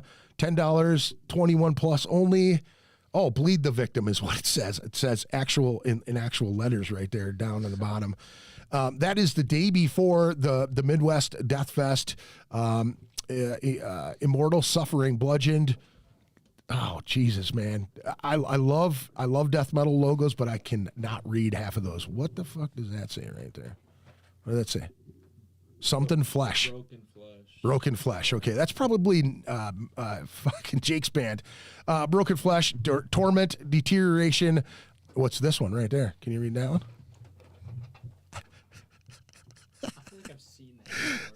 Pursuits on that and Glutton for Punishment. That's Saturday, June 24th at Minnesota Music Cafe, 501 Payne Avenue in St. Paul. 21 plus, $20 in advance, 25 day of the show. It starts at 5 p.m. So do me a favor and support other promoters in this goddamn town. Support local music, support all the good stuff. We appreciate you very much. Go to some shows, bring your friends, show your kids cool stuff. Make sure they listen to metal and headbang and those do cool stuff. logos for the Gordon, Texas Fest. Yeah, dude, crazy, right? Yeah. They're just, it's the same with the Chicago Domination Fest, too. Have you seen any of that stuff? It's crazy. I went to that festival. It's 3 days of just mayhem. Complete mayhem. And it really, really cool club. Like, dude, they got a fucking light up screen is the size of that wall. Yeah, and it's got your logo, like flashing. Then it goes back to the Domination Festival. It's really cool. Miguel does a great job over there. Les does the same thing at Slam Dakota. Sure. Puts on a fantastic show. Really provides a space for everybody to just have a good time. And she said 3 days is too long. 2 days is the way to go. That's what hers is definitely 2 days long. Speaking of which, what do you guys think about some of these fucking tours that are coming up? We talked about the Carcass tour, right? We talked about the with Sacred Reich, but there is a shit ton of tours coming up. There's so many. So many. I'm gonna go broke this spring, dude. Dude, I said that. I want to shout out tomorrow. Semtex, the band Semtex, is coming back. They were like on the verge of breaking up. Internal stuff. I'm glad that they didn't. I'm glad they worked it out. They're such a great band and such cool guys. I've known most of those guys for 20 plus years, man, and it's they're playing tomorrow night at the North Star Bar, the 18th of February. The return of Semtex, Domitium, Solarin, and Wayaro. What, dude? See, I'll butcher I'll butcher your name. That's all there is to it. You better call in and tell me how to say your band's name. Yes. So make sure you go over to the North Star Bar. That's a fantastic venue that's supporting a lot of local stuff. They just opened up for like all-time booking too. Like they've got they're booking music every night of the week now. They're trying to anyway, which is really cool. Josh is booking a lot of shows there too. Yeah. Have you guys played over there yet? We haven't. We were supposed to have 2 shows actually there, but a bunch of bands dropped off of the first show we were supposed to have. Yeah. And then the second show was when I had finals, and it was close to a bunch of other shows as well. Yeah. So. I think another one of them was we actually decided that was like the first weekend that we were recording. Yeah. And it's like, I think we're gonna take this opportunity to record. Good idea. Over this one show at North Star. Yeah. And I mean that's the thing, man. You know, you guys have already done Bobby shows, right? You guys have already done Leo Presents shows. Yeah. Yep. How did that go for you guys? Did you sell your tickets well? Yeah, we sold out all. Did he pay you? Yeah. He did give you a percentage of the ticket sales, which is awesome. Yeah. That's good. Now, how did you guys feel about that? Were you like, holy shit, we're opening up for real bands? Yeah. It was Jungle Rot and Internal Bleeding. That was kind of crazy because I remember back when I was just into like thrash, when I was still listening to like Metallica, I was like trying to get into death metal because I thought it was so cool, but I just couldn't stomach the vocals yet. Yeah. And one of the first bands that I like really dug into and tried to force myself to love was like Jungle Rot. Yeah. And so like I knew the name, and honestly I forgot about him after that. And then I got into death metal and I never paid Jungle Rot any other attention. Yeah. And then all of a sudden it's like, hey, we've got an opportunity to open for this band called Jungle Rot, and it's like, holy shit, I remember like I remember them. I tried to get myself into death metal with them, and now I'm opening up for them with my very own death metal band. Yeah, that's awesome. Then, like for me, I've always been a pretty big Crowbar fan. Yeah. And getting that opportunity was crazy, and like even my dad was super into them in the 90s and shit. That's when we met. We met at the Skyway, right? In at that one show your dad brought you over, and you guys were talking about and he was talking about that. He was saying that you guys were opening for Crowbar at that time. And he was his huge smile on his face, man. Yeah. That's killer, dude. Yeah. That's really cool. Well, I'm glad that your dad walked you over and introduced us, man. Yeah, that's good shit. We got the Flesh God Apocalypse coming to town with that Obscura, Wolfheart. I cannot read that logo either. And then Sylvia. Awesome. Sylva's pretty cool. And that's Taylor. Taylor. Okay, that's the dude from Coffin Rights. Yeah, that's his new band. We've all got tickets for that show. We're really excited. That's Saturday, February 25th at Underground Music Cafe. I have not been there yet. Have you guys been there? I have. It's pretty in the sweet. Event space there too. Is it pretty sweet? Yeah. Big?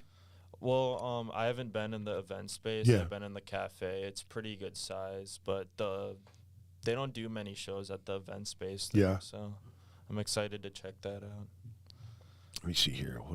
What other big ones? What do you guys think about the lineup for the Milwaukee Metal Fest this It's year? fucking insane. It's incredible. Like, I wish I could go to that so bad, but like, I just there are so many shows in like May around that time, and it's like I don't know if I can dish out that much money to go to that. Dude, 3 days. It's so many good bands. It's insane, and they just keep adding too. Yeah. They just keep popping up. And what's killer, though, what I really, really like about this last round of releases that they did, they gave mad love to Vermilion from Milwaukee, and they gave mad love to Mortiscald that has been around forever. And both of those bands played all of those, you know, like all the old school Milwaukee Metal Fest back in the day. So to give, for Jasta to even like take heed that these fantastic local death metal bands were mainstays at these shows, you know, and to give them some love is huge. So that's a big shout out to that cat for doing that. I'm also doing another show on March 31st. I'm doing Casket Robbery, Illusion of Fate, Descent of Man, and Moloch. That's at Skyway Theatre Studio B, $10 in advance, 12 at the door, 6:30 doors, 7 p.m. start. Again, that's Studio B in the Skyway Theatre. You can get your tickets at skywaytheater.com. Check that show out. That's going to be a good one. And if you're looking for shows, do me a favor, go to the Ritual Madness podcast page on Facebook. I update that shit all the time with a lot of different flyers and stuff. Here's another good one, too. The Deterioration 20-year anniversary show. Would you believe that I heard these guys for the first time 3 years ago? They've been around 20 years. Holy shit. And I was blown away, dude. 2 guys just blowing doors on shit. They are just so damn good, dude. I just watched them in their rehearsal space yesterday. Yeah. Super sweetheart of dudes, too, man. Jim has printed a lot of our shirts. Yeah. Yeah. He's good people, man. Both of them are good people, man. Again, that's April 1st, 20-year anniversary show. Nakai, Mellow Harsher. Not even going to try that one. Not going to try that one. Not going to try. Lots of killer bands. Active Shooter, Bludgeon, King Goro. Not going to try. Human. Stern Look. Stern Look. Oh, yeah, Stern Look. That's his like nephew, right? Yeah. Yep. Yeah. Do you want to be that fucking promo? Did you see the promo that they did for their disc release? And the dude's like, "You want to be a wimp?" Oh, yeah. That shit was hilarious, man. I loved it. Yeah, let me see here. DRI, Sumtex got the DRI show again. That's, let me see here, Wednesday, April 5th at the Caboose. Doesn't say whether it's all ages or 21 plus or 18. I think it's like 15 plus. Oh, there it says right there, 15 plus, 6 p.m. door, $20 in advance. Leo Presents, that's DRI 41st anniversary tour. God damn, I've seen them cats a whole bunch of times, man. That's a great thrash band right there. You get into them cats at all? DRI? Oh, yeah. DRI is awesome. Four of a Kind's my favorite album by those guys. Awesome thrash shit. This Vader show. Jack, you were the first person to call me on this Vader show, dude. You were like, "Hey, man, I know that they're doing something. Somebody's got to be giving it up. Fucking give me the show." You were the first one, and there was like 4 or 5 people. Like not even like an hour after you contacted me, and I'm like, I'm putting my feelers out there, and I've messaged them several times, and it's more the management that doesn't allow it if they do. Our logo would look pretty good up Yes, it would, dude. Right in the mix of that one too, man. You're right about that. Vader, Christian, and Decrepit Birth right now. What is the date of that one? Looks like April 4th. I can't see. I need my glasses. Wait, I don't have glasses. Not yet. Old ass dude. Let me see here. Yeah, that's probably about it. But the one that Carcass. Don't forget the Carcass show. Carcass is at what? First Avenue, right? First Avenue with Sacred Reich. Let me see here. What do we got here? Creeping Death too. Creeping Municipal Waste. Waste, Sacred Reich, and Creeping Death at First Avenue is presented by The Pit on 93X, the last bastion of good celestial radio that plays heavy stuff. Thank you to keep those cats at The Pit. I don't know if Graves is still involved in that or not, but thank you for keeping that going, 93X. It's the last bastion of true metal on celestial radio. So go to the Carcass show. That's the 19th of April. I'll definitely be at that show. That's going to be a good one. What do you think of the Decibel tour? Decibel tour. Which one's that one? It's got like black braid, 200 stab wounds, Dark Funeral, cattle decapitation. Oh yeah. I want to see 200 stab wounds so bad. I've heard good things. I've They're not heard that band insane. actually. You Braid's got incredible to as listen to well. 200 stab wounds. All right, I'll definitely check that shit out. Yeah. And see, that's another reason why I always like to have the young cats on here because you guys know shit I don't know about yet. You know what I'm saying? Like that's the way old dudes keep learning about the metal too, man. Got to keep it going. Minneapolis, Oshkosh, and Madison. What is that? Vacant Penguin tour is coming. Oh yeah. Thanks for pointing that out, Mick. I appreciate that. Yes. Let me go back to that as a matter of fact because that is something I just passed, didn't I? Your dad's doing a tour soon, isn't he? Yeah, like 3 days. I have them all in a row. What's the date on it? March? Yeah, it's March. Yeah, March. It's gotta be up this second way. or third week. Thanks for pointing that out, man, because I will just scroll past. Yeah. Yes, vacant Dog's Blood and Court Cost. Generation Y, March 17th at Mickey's in Madison, March 18th, Jambalaya, Oshkosh, Wisconsin. That just sounded really funny to me for some odd reason. And then here in the Twin Cities, March 19th at Mortimer's. Again, that's Vacant, Dog's Blood, Court Costs, and Generation Y. And that's all punk stuff, right? Yeah. Mm-hmm. Yeah, look at it. It's posted by your dad right there. Yeah. Nice. So what has your dad taught you? What is your guys' perspective fathers taught you about being in a band, or what do they tell you about that? A lot of stuff. Yeah. Yeah. Just a ton. But like I feel like now that I'm getting more involved with the scene and stuff, I'm kind of learning most of the stuff on my own. Yeah. And I mean he's helped me a lot, but I feel like with like most of the stuff we've done, I've made my own connections Sure. with meeting people and Yeah. stuff. And I mean we're involved with different scenes Yeah. too. Yeah. So yeah. Hell yeah, dude. Well, that's good, man. You got to learn and make your own way too, man. How about your folks? My dad just like toyed around with garage bands Right. in high school and stuff. They made him do vocals on like Rage Against the Machine covers. Yeah. He always said he would feel so awkward having to scream like "bullet in your head," Yeah. stuff like that. So yeah, I guess Jack is kind of leading us with getting all the connections and stuff, and like managing shows and everything. Well, I see that you guys are appreciative of it. I also saw you thank Jack for doing that, man. There's 100%. always one guy in the band that takes a lot of the reins and move it forward.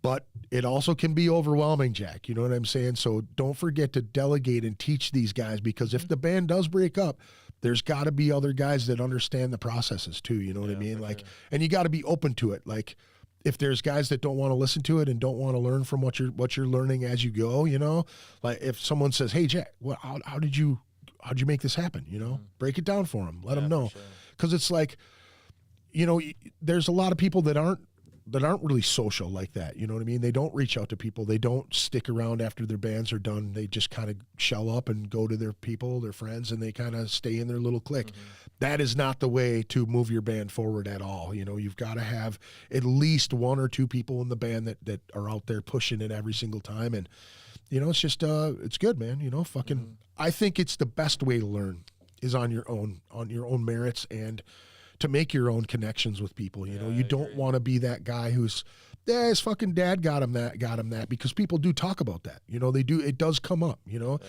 I know with American Head Charge, there was a lot of murmurs about that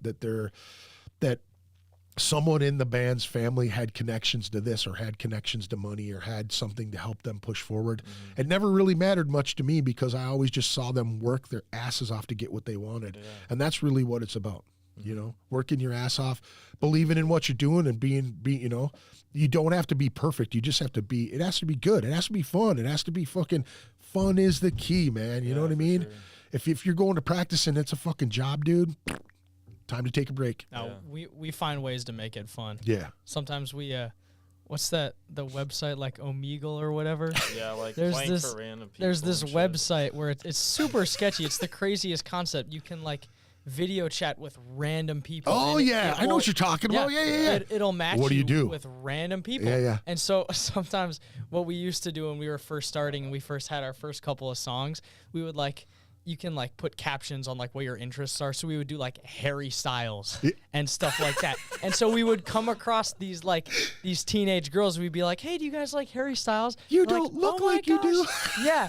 And we would ask like, what's your favorite Harry Styles song? And they would like tell us a song. And we're like, we my know gosh, that we can one. play We can it. play that for you. And then we would go and hop on our instruments and we would play like Death Incarnate or Necrofungus. Yeah, That's awesome. That was a lot of fun. That's yeah. the way to do it right there, man. Yeah.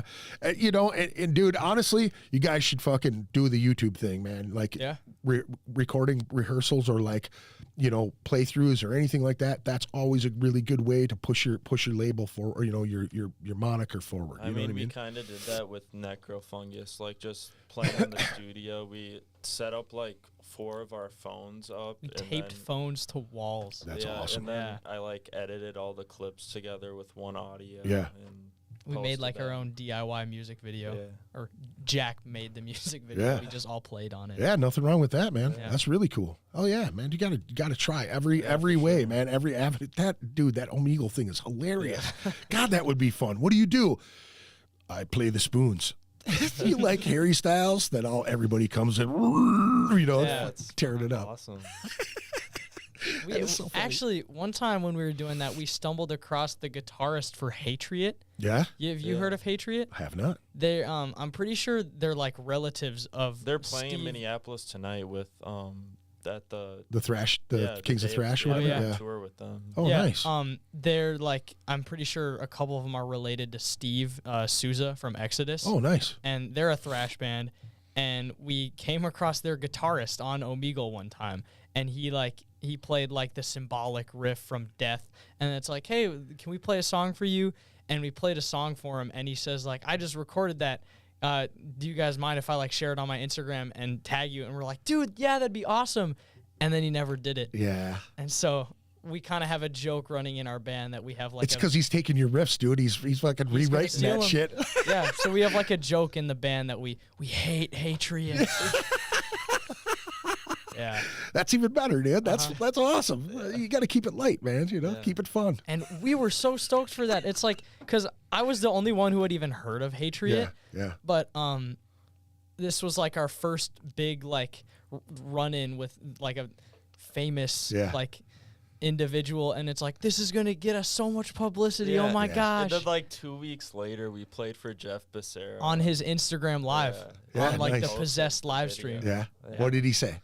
He was like, a bunch of shit. Like, it reminded of him when he was like younger playing. Yeah, he posted the video like on his Instagram later. That's awesome. And sometimes we like join his live stream from the band's account, and he'll go Visceral reaction. Nice. That's a lot of fun. I got to stand on stage with that dude and do security for him when he came here for the Blackest Sick. of the Blacks tour with was them and Marduk and Danzig was supposed to play Sure. at the Caboose, and he walked in the room and said "fuck this place" and loaded back up and left. Wow. Yeah, he's a douche. Danzig's a douche. I had everything I've that. heard so many shitty things. Yeah, dude. There's a guy who runs monitors at First Avenue. Ron, I believe it's Ron. Nicest guy you'd ever fucking meet. Nicest. He just kind of nerdy looking. You know what I mean? Like he's just like a hipster kind of dude. Not really. Sound guy. Ron, but he's a super cool guy, man. Yeah. You know what I mean? Like hair over to the side, curly hair, glasses. You know, just like the most unassuming cat. Nicest guy ever. But he was just being a total dick to the dude, like throwing shit at him, and just, you know, it made me furious. I just couldn't stand it. I wanted to punch him. You know what I mean? Like, dude's this tall and he's just a dick. You know what I mean? Like that was one of the things. Meeting some of the famous people that you really like and they turn out to be dicks is like the worst. Yeah, and that's like the reality of it. That's a lot of people. Yeah. Yep. Yeah, it's kind of crazy, man. I've worked a lot of shows and met a lot of douches. I mean, I love Megadeth, but some of the shit Dave says. Oh, yeah, my God. 100%. Yeah, he's goofy, man. Uh-huh. But a crazy guitar player. Greg, I love you, man. Thanks for being so cool to my son. Dude, Bucky, I love you, man. Thanks for introducing me to your son. And dude, I'm gonna do anything I possibly can to help these guys out, man. And you know, I just want to see these guys continue to move forward and be good musicians and continue to do it. And that's the point of it all, man. You know, like I said before, if there's anything I can help you guys with, I'm more than willing to, man. I just appreciate it being young cats and, you know, being an old dog like me, man. I love to see it because you guys just keep it going. You're gonna teach your kids that and beyond and beyond and beyond. You know, it just brings a whole nother generation of people into this lifestyle. You know what I mean? And it is a lifestyle, man. You know, you don't see everybody dressing up the way we do. You know what I mean? You don't see. I'm 50 years old and I still wear death metal shirts. You know what I mean? I see these people look at me like, "Are you ever gonna grow up out of that shit?" It's like, no, I'm not gonna. And if you do, you go ahead and be square as you want to be. I don't care about what you do either. You know what I mean? But don't look down on me. I'm still a cool dude. You know what I'm saying? That's what it's being about, man. Thank you, Bucky, man. I wish you luck on your tour too, man. Your the Weekend Warrior stuff. I love that shit. I can't wait to get back to doing it, man. Like I said, I'm talking to some guys tomorrow about starting something, and some of the most talented dudes. So that's awesome. I'm excited, man. It's been a long time. I think I haven't been on stage for about 4 years now, something like that. Maybe a little Who'd you longer. play with last? Outside the Murder was my last band. Sure. And that went along for, I want to say, about 12 years or something like that. I mean, it was funny because we played Milwaukee for a festival my friend threw on, and we got a really good write-up in a magazine, and it was this dude, the write-up that he did was insane because he was like, another death metal band that comes on, and I thought, you know, it's just going to be garbled stuff that I don't really get into. And he goes, I stayed for the entire set. And I remember the guy in the crowd, like, and then all of a sudden he was like, yeah, and you could just see him get into it more and more and more. And he was like a death metal singer that enunciates what he says. You can understand what he's saying. And he was like, it wasn't blast beat fast. It was just heavy as fuck. And it was so cool to hear somebody who like got what we were trying to do. You know what I mean? And the fact that he's not into blast beats and super speed, you know, it just worked out really well. And then we were ready to write another album. We're ready to record. We had 7 songs ready to go, I know we had 7 total, but we were like gonna do 9 or 10, and just didn't work out, man. You know what I mean? You just get to a point, man, especially when you're older too. You got a lot of kids, and you know, we all have families. We're all older dudes, and it's tough to break away. And you know what I mean?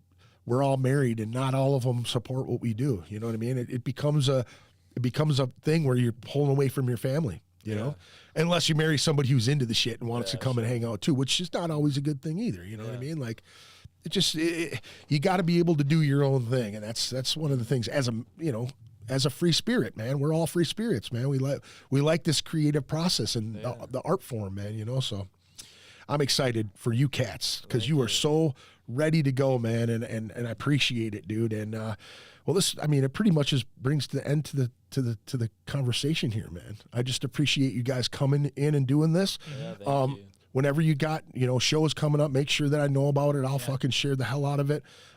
Whenever you're releasing anything, if you want, you know, any kind of like me to shout out anything, man, jump on the chat. I'll definitely do it, you know. And thank you so much for having us. Yeah, dude, no on this problem, podcast. man. No problem. Like I said, you know, this is the reason I started this podcast is this particular thing right here, right?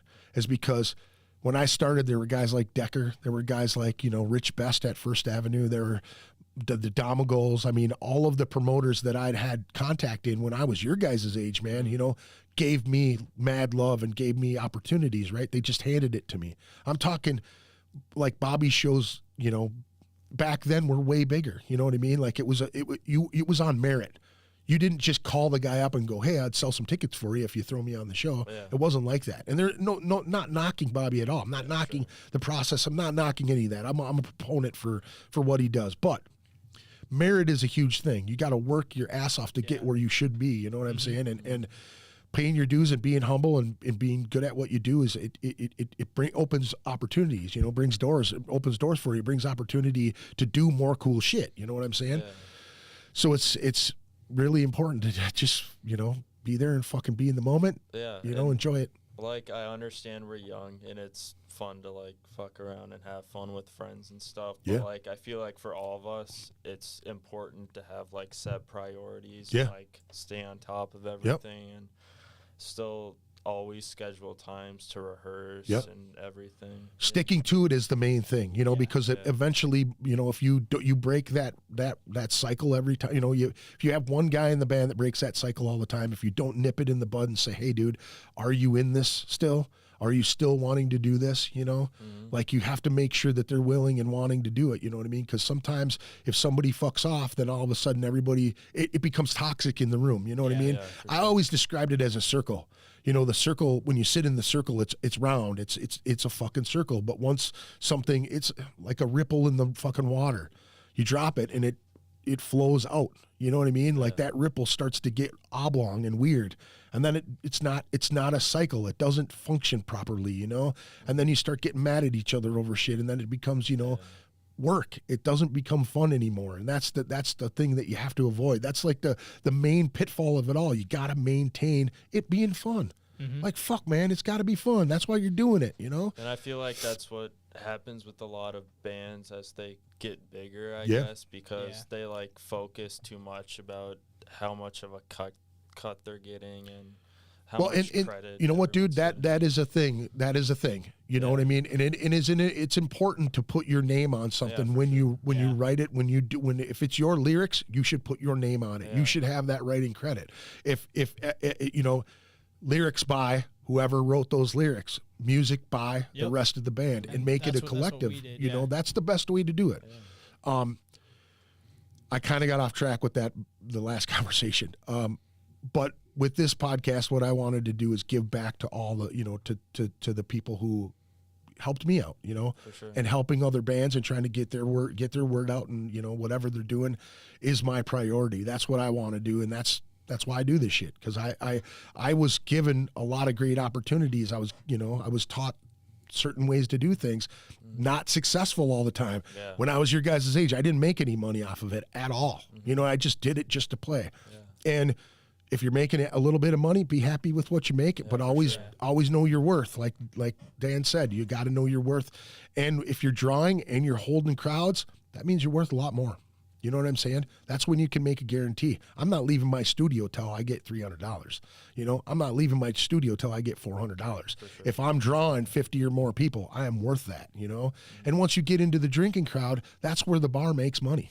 You know what I mean? Like an all-age show isn't going to make them a ton of money, but it's going to get people to come there and know that the Skyway's a place to come see some metal shows, and maybe there'll be another all-ages show. Yeah, for sure. And if it works out, dude, you know, that opens the door for me to do more all-ages shows, and I'm totally open to it because, again, I want the next generation to come and see, because we have a lot of talented people that haven't even been seen here. Yeah. But the ones that have been seen are really, really fucking talented. You know, Minnesota's been looked over and over for many, many years. If it wasn't Prince, Husker Du, you know what I mean? Semisonic, you name it. Babes in Toyland, any band, you know, they've been looked over. Those are the names you can think of. American Head Charge. They're like one of the bigger bands that have come out of here for many years, you know? But Young Gravy's a fucking, he's a rapper he's from here. Yeah. There's another cat that's from here too. I can't remember. He's like, hangs out with like Avril Lavigne or some shit. What the hell's that dude's name? Damn it, I can't think of his name. I have no idea. But he went to school here, you know, and then you guys get guys like Prof that are doing rap and shit in Atmosphere. Atmosphere's a huge one. Brother Ali, that, you know, that shit like that. But it's different genres. You know what I'm saying? In your own, you're gonna go further, but metal in Minnesota just gets overlooked all the time, and it's a damn shame because there's so many talented bands. Coffin Rights, you could have put them on tour the day they broke up, and they would still be a hit fucking band on tour. You know what I'm saying? You could have, back in the day, dude. Record labels would find bands that were rough diamonds. So they put them and shine them up, send them on the road, give them the right amount of promotion and fucking propaganda, and off you go. You know what I'm saying? It's not like that anymore, man. You really got to bust your ass to get where you want. You know. So you guys work your asses off, right? Yeah. Don't forget, everybody, March 4th at the Skyway Theatre Studio B. These guys' CD release party. It starts at 6:30 p.m. The doors are open at 7 p.m. The music, Maul is the headliner, Visceral Reaction, Maniacal Force, Mechanical Forge, Braden, that was for you, Infuriate, and they are going to have CDs and cassettes Yeah. Right? You guys got some. Now, this is the shit that I'm talking about right here. These guys like that shit. It's old school, man. The cassettes. I'm surprised you guys didn't have records. You know what I mean? I'm just clicking to click here. Jesus Christ.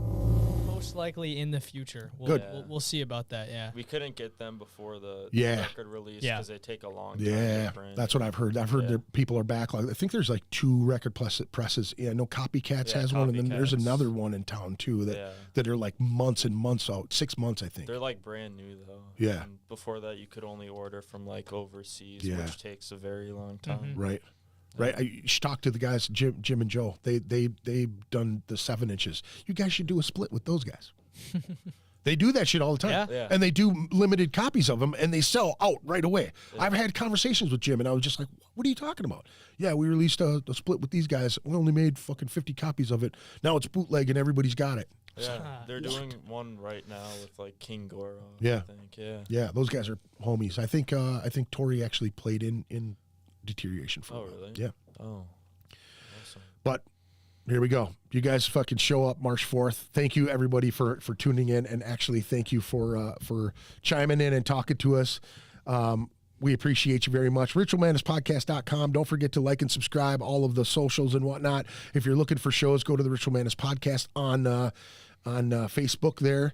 You guys want to say what's up to anybody before we take off? You want to say shouts out to anybody? Thanks to Will, Adam Tucker, Deterioration. Yep. Just anyone who's on right now, supporting us, watching us. Yep. And thank you as well. Thanks to you. No problem, dude. No problem. I appreciate doing this stuff anyways, man. You know what I mean? It means a bunch to me too. So I just want to see you guys succeed, and hopefully people will show up to the show, and not only for the venue and for you guys, but just to fucking support this whole thing, man. Definitely. We've got a final song going out of this one. This one is called Einstein's God. Is that what it's called? Yeah. Yep. How did you come up with that concept? It's all Liam. So that's actually kind of a personal thing for me. It's my grandpa recently passed away. Mm-hmm. Condolences. Yep, from complications with like skin cancer. Yeah. And as he was like in home hospice, I read this book to him, and it's called Einstein's God. Yeah. And it's kind of about how like religion and science are always like at war with one another. Right. And kind of like instead of always being this huge conflict, maybe we can see like both sides of it. And I guess I can't explain it fully right now, but that was like one of the last books that I read to my grandpa. Nice. And I have a voice memo of my last like coherent conversation with him. Yeah. And I listened. I was at a training camp with my my ski team over MEA break this fall, and I sat down by the lake, and I listened to that 45-minute recording, last like coherent conversation I had with my grandpa. Yeah. And a lot of the lyrics in that song are inspired from that conversation. Shit, yeah, man. Shit, yeah. That's awesome. I got one myself like that. Yeah. Yeah, it was just like, hearing his last breath and that type of shit. You know what I mean? Like, the song was like about, family and how he just interacted with family, and you know what I mean? Like metaphorical shit. You know what I mean? Yeah. That's really cool, dude. That's really, really cool. It's deep. Keep them deep like that, man. It means more when you play them too. If you can tap into his energy while you're singing it, that was my thing, man. Because my bass player back in the day wrote a lot of my lyrical content, but I knew where he was coming from every time, and it meant that much more when I started writing my own stuff and really getting into poetry and things like that. Like that's huge, dude. That's a really, really cool concept, man. I'm glad you used that, and it'll live on forever in his memory too. You know what I'm saying? Like that's a huge thing. And what you don't realize right now, man, you put it down on wax now. This is forever in the ether. You know what I'm saying? Like you could die tomorrow and it'd be, God forbid, you know what I'm saying? But you could die tomorrow and this would be in the ether forever. Yeah. So, you're immortal from now on. That's how it is, man. That's what music makes you, man. Yep. I'll tell you a funny story. Not really funny, but I'll tell you a story. It kind of relates to what you're talking about. When my grandma passed away, she died of skin cancer, right? She supported my music, never really came to any shows or did anything like that, but she's very supportive of all of her grandchildren. Yeah. So when she passed away, the family started splitting up her possessions. You know what I mean? Like she gave things to her daughter, she gave things to her boys. 6 kids, they all took little pieces of things. as I'm carrying something out of their house, I look down and I see a little plaque like this big, comes out of nowhere. I pick it up, and this is a week after she passed away, and it says, "In the end, we're all rock stars." You know, being in a band for 20-something years and someone that you care about passes away, and that comes up as a sign right there. Like, I asked everybody that was there, where did this come from? Nobody knew where it came from, but it meant that much more because, you know, in the end, we're all fucking rock stars. And when you put it down on wax, you're forever fucking a rock star, man. So always remember that. You know what I mean? Put your best foot forward, dude. Mad love on that, dude. That's a great concept, man. Thank you. And going out on that, y'all fucking enjoy this tune, Einstein's God. Thank you for tuning in, ritualmanaspodcast.com. Make sure you check everything out. Say what's up, like and subscribe. Peace out.